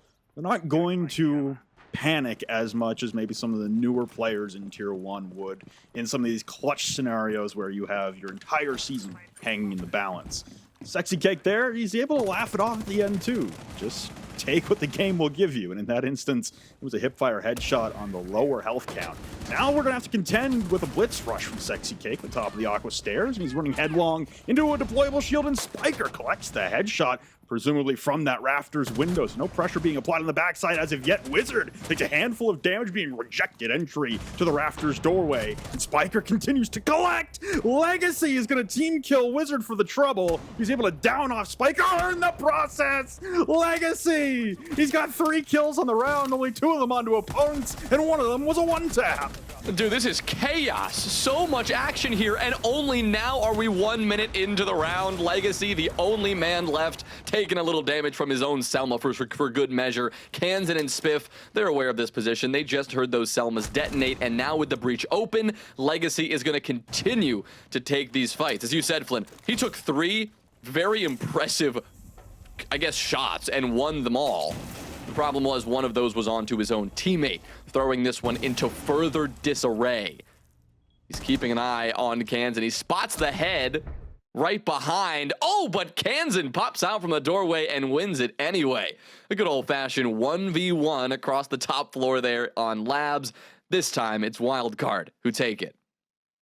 Listen, I think Legacy finished Cafe with, I actually don't remember the score, whether it was 12 or 13 kills. 13. Something in that neighborhood. And I think for Legacy as well, this is a guy who's come in with, I guess, some raised expectations in stage number 2, expecting to be doing a little bit more of the heavy lifting in terms of the fragging department. When he's hitting shots like that, even though he is playing more supportive roles, listen, it's a nice shot onto Bay, who has also had some very impressive mechanical display so far throughout the stage. Kansan though winning out with the SMG-12 after Legacy nearly went on a rampage. I think he would have needed 4 plus his own teammate to make it 5 on the round to win it. And instead, Wildcard, they win topside. They're able to repel the blitz rush at the top of the Aqua stairs and survive the onslaught that Legacy brought forth to rafters.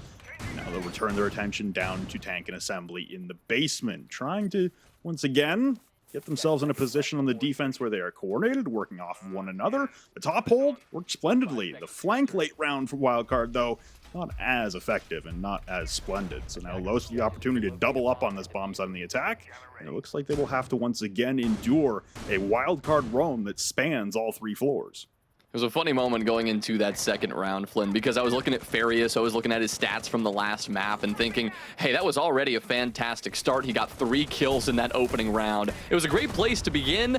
Unfortunately, then he was the first death for Los in the following round. So I decided, all right, we'll wait to talk about a bit later. But Los, right? They didn't have the most success across the board on Cafe, right? That was one of their pitfalls. You had Sexy Cake, 4 kills to his name. Arthur, he was 5 and 9. Farius, 7 and 11. Still -4 in the overall KD. So seeing him step up there, Farius specifically, and just have such a strong opening round to give Los that win, gives me a little more confidence in this team and what they might be able to get done here. Especially now, you put him on the demos and you put him in a very entry-focused role.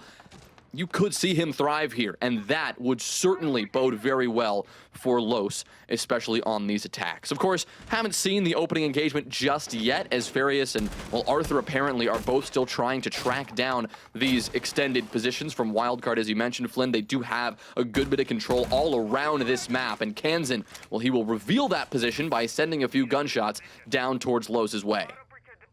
He's got to rotate through Freezer into Vending and Bay from inside of control, able to drop Farius, who, as you mentioned, had an operator swap and had a commanding round number 1. Arthur, though, will hit the trade onto Spiff. So the Ela exchanged for the Deimos. I think I drop the Deimos for the Ela every day of the week if I'm Wildcard, as once again this roam will persist. And you have nuke jammers spewing around the map as well, which means that the Dokkaebi logic bombs, there's one already been used, and the second one is regenerating for the time being.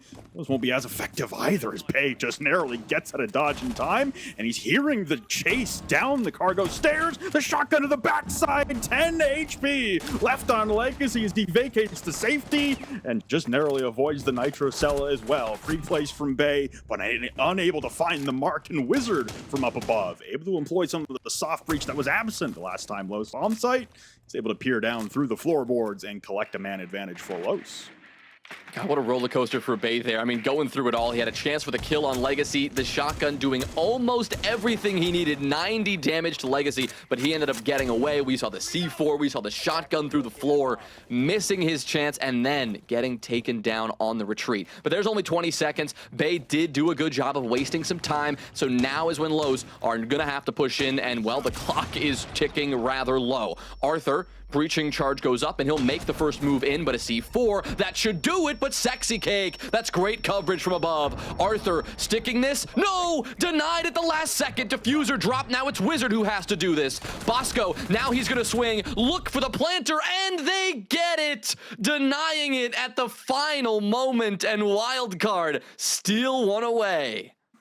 Oh, quite the chaotic sequence to end the round. The top coverage being evaded by Bosco as he goes rushing in. Revolver first. You're right, it was his Nitro. Is able to put the planter on the backside, onto the down but not out state. But it wasn't enough to dissuade the reattempt at the plant. No revive being attempted, but a sea of bodies all stacking on the enemy's door to tank. And we saw the swings come out as Bosco's Nitro went soaring. It was Arthur who was dropped in Wizard immediately.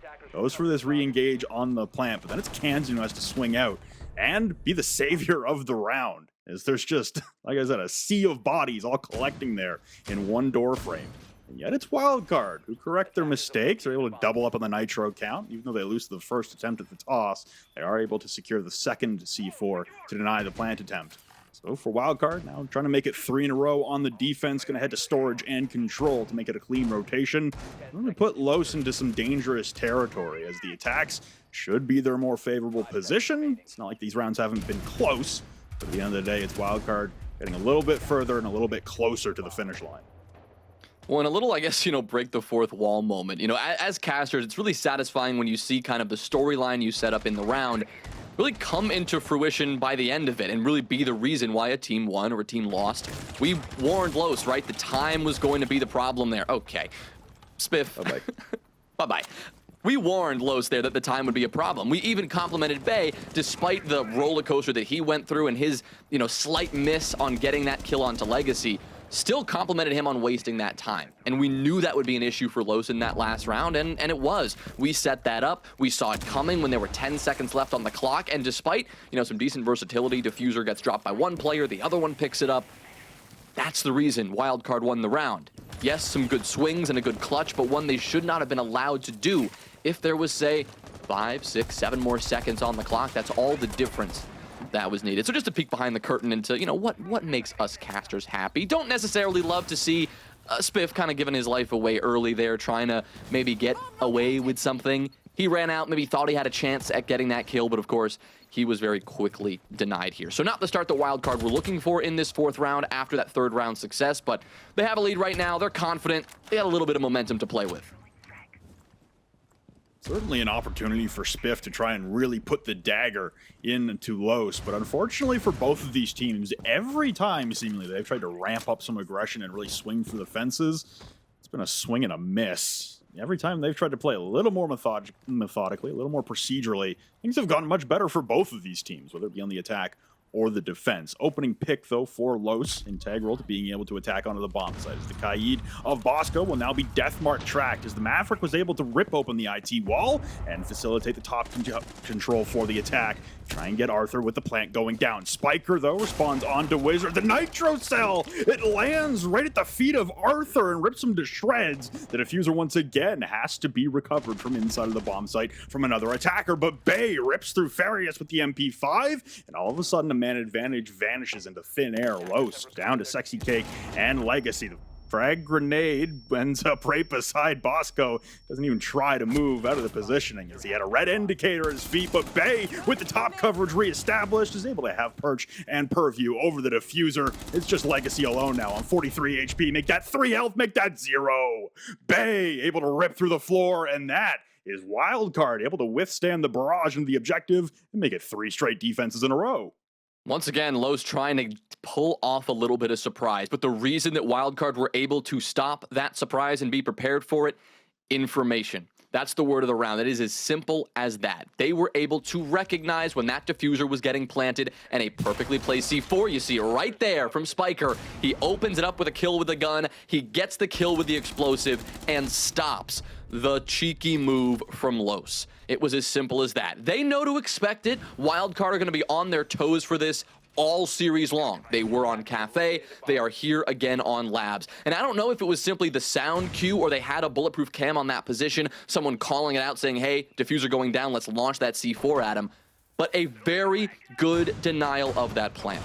We talk a lot about rushes as the biggest problem they have is that you could be overcommitting to a particular position, right? And so because that information was there for Wildcard, they recognized what was going on. Once Los lost that initial push, it was so hard for them to recover.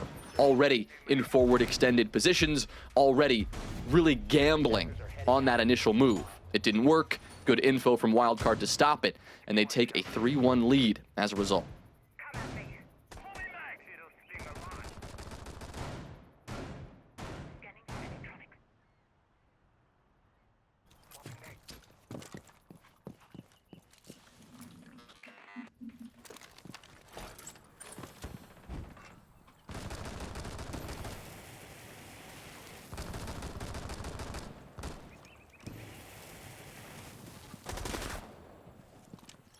All right, I think we're back. We had a couple issues, but we seem to be rocking and rolling once again. We see the Maverick return for the side of Los, trying to open up connector wall this time and IT wall. For Los' attacking side, Wildcard bringing out the clash with Bosco. So some tempo changes. We saw it from Los trying to ramp up some tempo in the mid-round. We saw the attempted run out from Spiff at the beginning of the previous round, and now we get to see Wildcard try and slow things down to a glacial pace with the clash. The Maverick of Arthur, like I said, being able to open up IT wall, now being able to open up the connector wall. Make both of them soft and open up for Sexy Cake to utilize the Zofia lifeline, as he is busy elsewhere with an LMG with many rounds in a box magazine to be able to spray down upon opponents.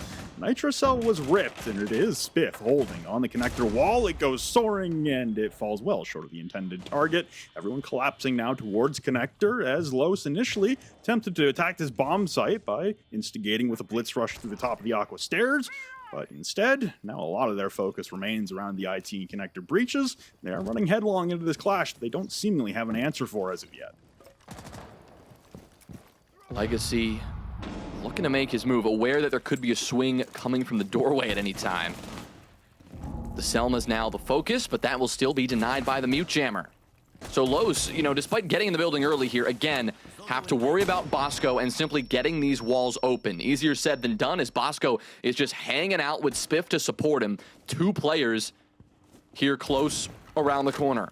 Los are going to have to swing this together, otherwise this could get hairy. You've got Bay aware of this as well. Everyone grouped up for Los. They'll send out the logic bomb, so this has got to be when they're going to make their move. This might be the most painful kill box I've ever seen. A clash slowing down attackers trying to push through electrical and a shotgun waiting them. Everybody hits the floor courtesy of Spiff and Bosco. It's just Legacy and Farius who are actually getting some progress over towards IT. The Diffuser, though, lays the IT feet, but Legacy and Farius, they both get one of their own, leaving Bay alone on 100% health. The Diffuser is still yet to be recovered, and Farius picks it up while hitting the goo mine outside of the Raptors' doorway. Quick peeking, and it potentially has saved the life of him and the round. Both attackers collapsing onto Bay, but he's gonna let the timer run out. He downs off one, and the clock strikes midnight. All the lols and the question marks, they flood through the chat, and it's Wildcard for 4 in a row. And he just sits back and plays the time. The clock again, Flynn. It's the problem for Los at the end of the day, and they're going to have to beat themselves up about that one because it just came so close again in a round that they should have taken at the very end. I mean, what happened there? Why couldn't they put it through? I've got one word for you. Clash. Have you ever seen such a beautiful kill box set up by the Clash and with a shotgun? I mean, that was textbook across the board. We often see Clash, right, in position to deny some sort of a push and slow it down. Rarely do we see such a perfectly coordinated hold of a single room in combination with the Clash and the shotgun, putting Los in their place. Now, while that happened, we did see Los find some success on the other side of the site, and that's why they still stayed alive. That's why it did get competitive, and frankly, why they should have won that. Because even though it all failed when they pushed the Clash, they found success elsewhere. But at the end of the day, triple zeros on the clock. They've hit that mark twice, maybe a third time now. That's how close as these rounds have been, but still the clock, a problem. Clock is a problem, and solutions mid-round also seemingly a tragic issue for Los, as mid-round adaptations don't seem very common for Los. This seems to be, again, a syndrome of just running brute force through the brick wall. No matter what is in front of you, they have a pre-planned strategy, and they are going to commit to it, no matter the cost and no matter the result. I do also want to say, for Sexy Cake, I was a little impressed being able to laugh off the lucky engagement with the hipfire headshot in round number 1. It's the only round they've gotten, and we're still having some jovial moments, some laughs at the conclusion of round number 5, heading into round number 6 with Los. I mean, you're 3 round losses away in regulation from ending your season entirely. I do want to, again, say that is commendable in terms of being able to have the mental fortitude to withstand the pressure of such a moment. But suddenly we're veering into the territory where Los do not have any momentum or traction in this series or in this map whatsoever. And we are getting closer and closer to crunch time. Wildcard, once again, will employ the majority of the map for a roam towards a basement defense. And this time around, Los have no intention of directing their attention topside for now. We're going to get the Maverick out onto the assembly breach to begin with. And that'll be slowed down by the Zoto canisters, but now we get to see the soft breach coming in from above from Sexy Cake. Looking at the past score lines for Los on this map, they have never won this map this stage without, let's see, 7-4, 7-3, 7-4. This is the max amount of rounds they've given up, so it's not necessarily impossible that they could come back and replicate the success they had against OXG, replicate the success they had against Challenger League for Life in the open quals, but there's still a lot of work to do. They have a 3-round deficit right now, and a C4 from Bay, make it 2 kills from Bay, are gonna make that so much more difficult to make happen. You get the trade eventually. Legacy is able to shut Bay down, but the damage has been done, and Bay, with those 2 kills, now puts himself into the leading kill position, followed close behind by Spiff and Spiker, both with 5 each. So clearly Wildcard are playing well right now. They're playing confident, sure that these opening engagements necessarily haven't always gone their way. We've seen some pretty wild stuff, especially from Spiff from time to time, but that from Bay worked beautifully. And guess who you remove on the attacking side? Just from the operator standpoint, that's the Deimos and that's the Ram. That's 2 big blows, but Sexy Cake and Farius, that's a combined 10 kills. Well, you don't have to worry about their contributions anymore in round 6. Well, Spiff was attempting the flank. He talked about the casualties in terms of utility loss on the side of Los, but also just manpower to be able to hunt down Spiff, who's going to eat up more of the clock. He was being jackal-tracked, though, so the remaining Los attackers aware of the positioning of Spiff and electing to hit the site through Exo immediately.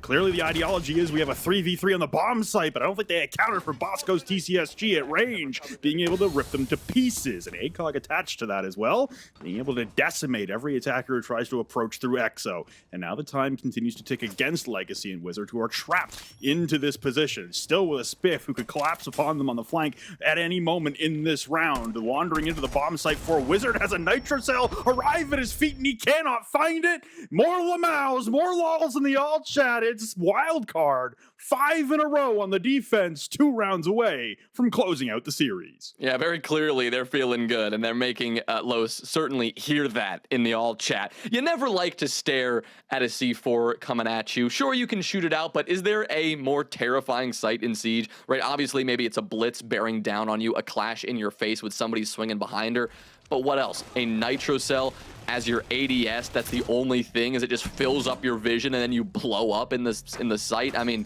well, there's only so much you can do. Aim train, please, from Bay. He's clearly feeling like he wants to get some chirping in before this match is over, but unless Los are careful, Flynn, it could end rather quickly. They're down by 4 right now on the swap. They, of course, defend a map that has gone defender-sided statistically in NA, about 58% favoring the defense, according to what we've seen in the closed league portion of competition. But Wildcard, the way they've been playing right now, it does not seem that they are going to be giving up this lead without a fight.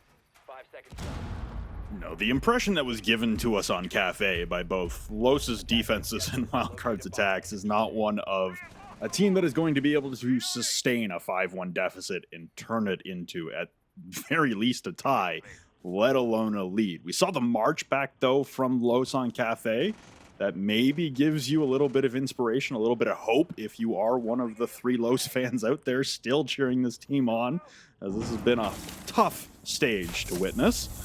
But now you can see Wildcard going direct to the bomb site once again. Selmas and Exothermics coming out onto the assembly wall, straight into Animus and Wildcard. They want to shut this out in a hurry. Bosco quick to the fire. He takes down Spiff, but Kansan has the trade onto Arthur. Bay as well collecting another one, and everyone on the side of Los will continue to fall. They all hit the floor, and it's just Wizard left standing. Los nearly on match point, and they will be match point, series point, season point against Los. Wildcard on a roll. And how about that for giving Los a taste of their own medicine? A preconceived rush and executed beautifully.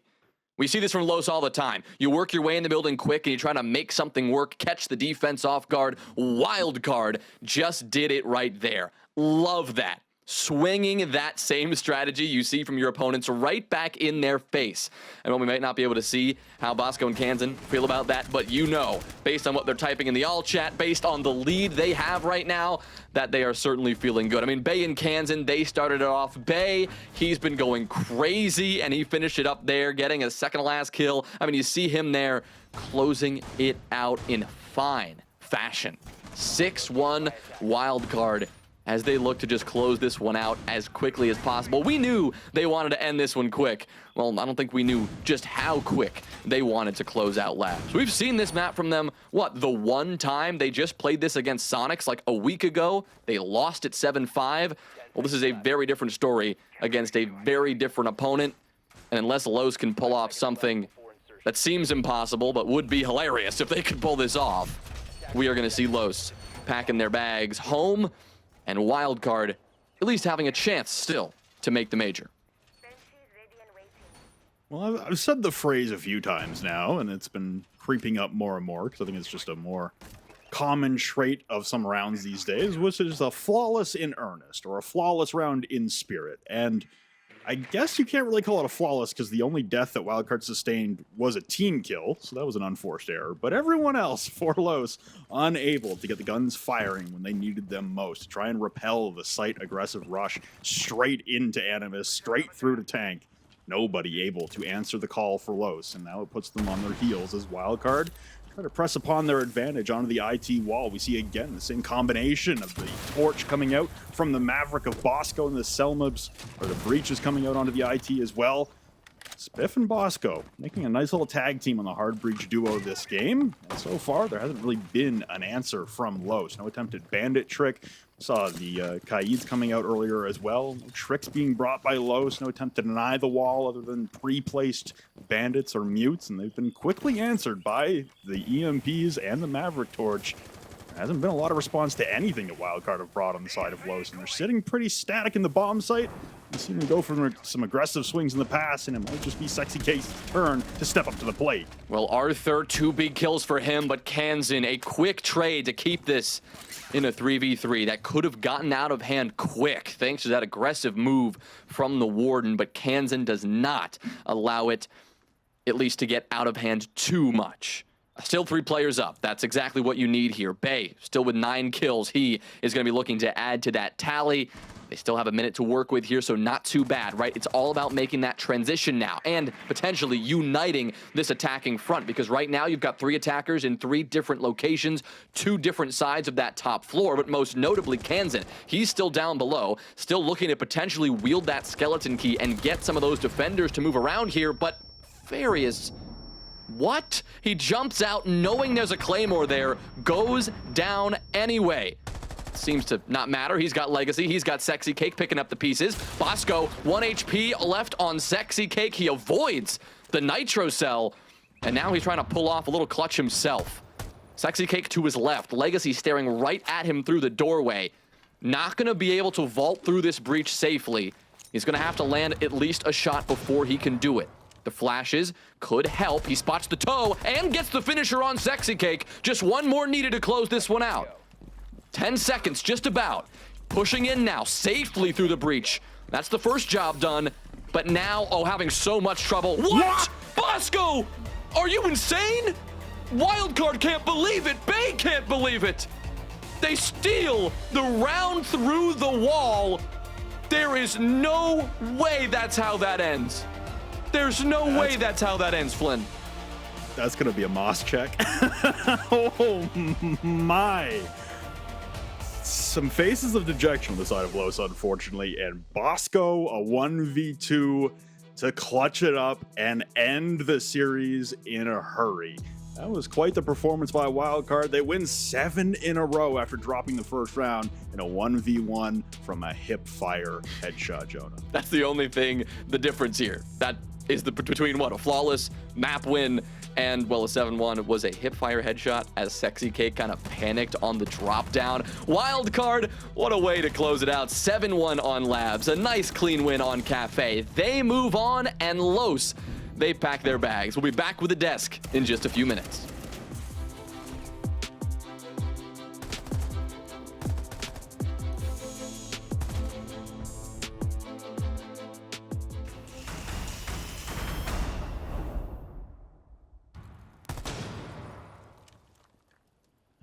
Nice, running on the rafts there. Do you have any drones at all? No, no time either. 10 seconds to go. He's running somewhere. Oh! No! Oh my goodness! Yo, what? What? Nah! Not like that. Devo's a savage. That is good. What is that? Devo, can I say something? Oh my god. What a way to end it, though. I don't even think he saw him. It's just pure reflex action right there. I mean, what a capstone for a really genuinely good 2 maps from Wildcard, especially Labs. They looked absolutely dominant on Labs, which was arguably Los's best map from the group stage, so way to go. Yeah, I mean, it was such a nice way to just cap off that phenomenal Wildcard map. I mean, start to finish, they were playing very good. Their retakes were really solid. I mean, there isn't really much else to say besides that Wildcard has just been slowly but surely improving as the stage has gone on. In playoffs, they looked very good. We saw a glimpse of what they could possibly have, and now they're finally ramping up that momentum as they go throughout the LCQ, and I'd be very worried for the next team going up against them, because it feels like Wildcard They have no pressure on their shoulders. They have the confidence finally. They have the momentum, and everything that they've been working for is finally in full motion. God, that shot from Bosco. Sorry, I just got distracted from it again. I mean, a Crazy 7-1. shot. I mean, there's really not much you can say here. I mean, they had a dominant, stellar performance. Like I said, on that defensive half, I was expecting them to be playing together, not allowing Los to, capitalize off of any situation. That's like literally down to a T what we saw from Wildcard. They were playing their defenses beautifully, and then they just had to switch to attack and just get it done. Bosco, I mean, he got it done with that beautiful shot. I mean, again, that was an insane shot. But Bay, I mean, being a T2 player coming up into T1, I think he has really made a true statement in his own right of the player that he has allowed himself to become and working with the Wildcard roster. I mean, hats off to the kid and the performance that he's continuing to just drop every single game, and especially now in the LCQs, they find themselves one step closer to punching their spot in Montreal. But I'm even wearing the jersey. I was a fan from the get-go. To be fair, we were talking about Game of Thrones back then. This is kind of what it was for a jersey. Like, winter's coming, this jersey was coming. It finally came. I'm glad I was able to pull it out here. Shout out to Amaranth. But I mean, yeah, Wildcard, they got it done. Yeah, I mean, I think Bay definitely improved a lot throughout the stage as a rookie and overperformed. Spiff coming back into Pro League has been showing out. And yeah, I guess just for Los, not really where they wanted to end up. Honestly, at this point, wasn't any improvement from stage 1. Unfortunately, they're still stuck going back to the drawing board and seeing, what's looking forward for them going into the next year. But unfortunately, I mean, I can't even say that it was a better showing. And yeah, that map just ran away from them, obviously. Nothing was able to work for them. No, they won't be happy about it at all, but I have a man on the line here who will be very happy about what happened. Here's Spiker from Wildcards. Congratulations, my man, on a well-earned win there in the LCQ. What a way to close that one out, huh? Yeah, I honestly could not believe that.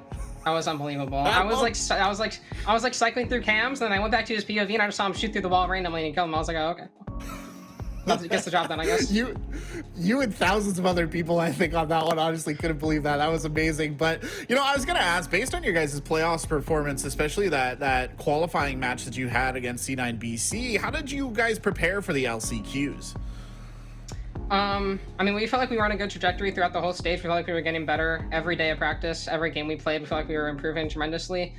So we didn't do anything different. We just kind of, kept doing what we were doing during the stage, getting better every day, and just doing our normal thing to practice. As much as we could. Kansan was in a hurricane, so, we had 3 or 4 days without practice, but, did what we could. I'm glad that he's okay and was able to play for you guys here tonight. And, Laxi wanted me to ask, between the Cafe defense and the Labs defense, what changed to make the Labs defense so much more successful comparatively? On Cafe, our first defense was really good, and then after that, we kind of let go of a little bit of our discipline, and we're giving them kind of like solo kills, either from us aggressing or us just not trading well together, which was making the rounds really hard. Either if we were forcing to execute, we didn't have enough bodies, or we were just giving them free kills and we were just getting smothered. So between the break and the last 2 rounds of Cafe after our timeout, we really just focused on playing together more and not aggressing on them as much, and making them aggress on us, and then re-aggressing if we wanted to, but just not getting them any free kills. Yeah, I think you guys did a much better job of that. So good improvement there on to Labs. Now, I guess final question. Tomorrow, which could potentially be a very long day for you, you're either going to have to face C9 BC or CL4L. Do you have any thoughts on either of those potential matchups? Anybody you would prefer to play out of the 2? No, I mean, we'll play whichever team wins. We've played both teams on the past in game day. We've lost to both of them. We beat both of them. So no matter who we play, it's going to be a hard game. All right, awesome. Thank you so much, Spiker. Good luck with your prep for tomorrow. Look forward to see what you guys can do as you, like you said, continue to improve constantly. Thank you. I just got to say, Lax, I fuck with the jersey. It's nice. Sorry, I swore. Sorry. I just had to say it. I had to say it. Oh, you're never coming back on here now, buddy. You're in trouble. No, take care. All right, take care, Spiker. Thank you. Nah, we're getting that kid 100% fan. back. Nah, we're getting this kid back 100% on the desk. Spiker is... I'm happy for Spiker. Obviously, being a former teammate of mine, the performance that he's been having, I mean, he's been having a really solid performance. And even for him, he's really been molded into a player that we're seeing now that is really a threat for these teams going up against. So, again, hats off to Spiker and the crowd. Would you say you technically made Spiker? Because I guess he kind of like learned from you, and so like I would you say that don't you want to gave say him I his made career? it. We had a horrible season. I wouldn't say that we made anything out of that besides we made nothing. We made nothing out of nothing. So I'm just glad he's now able to find success and obviously push himself further and closer to getting that spot to Montreal. Well, indeed. Well, Wildcard, of course, pushing onwards here into their potential semifinal matchup.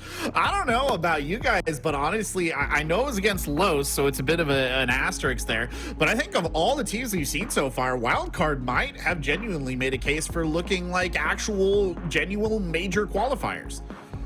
Yeah, Wildcard so far has looked like the strongest team. And to say that, yeah, it's against Los, I mean, I will honestly go as far to say in that map 1, Los definitely looked pretty decent. So Wildcard, I got to give them their flowers because it wasn't necessarily just Los doing bad. Wildcard just wasn't giving them the opening.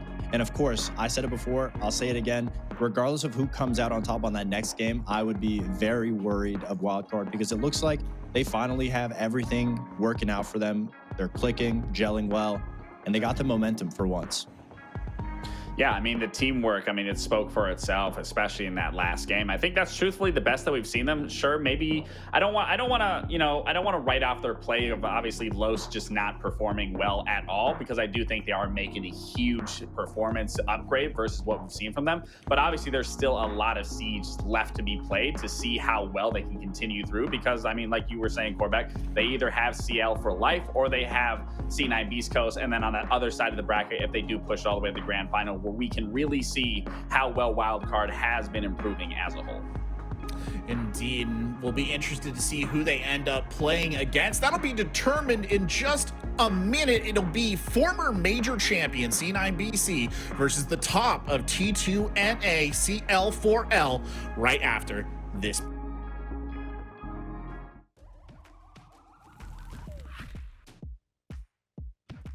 I'd have to do Vivid, our coach. He's amazing. Amazing coach. Can I pick myself? Nah, I'll humble myself. Bolo, entry. We're gonna get Woos on flex. LG, new pickup.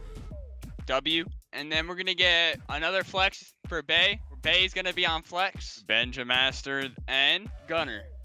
Every team needs a solid MVP. So my Dream 6 roster, Vivas as the coach. That's the current M80 coach. Myself, Troy, NJR. I'm gonna say J90 and Gunner.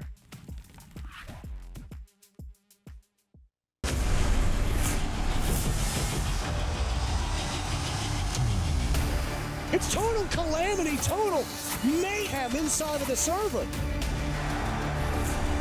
Out of nowhere, they find their round back into their favor. Holding up for the blood, the wave!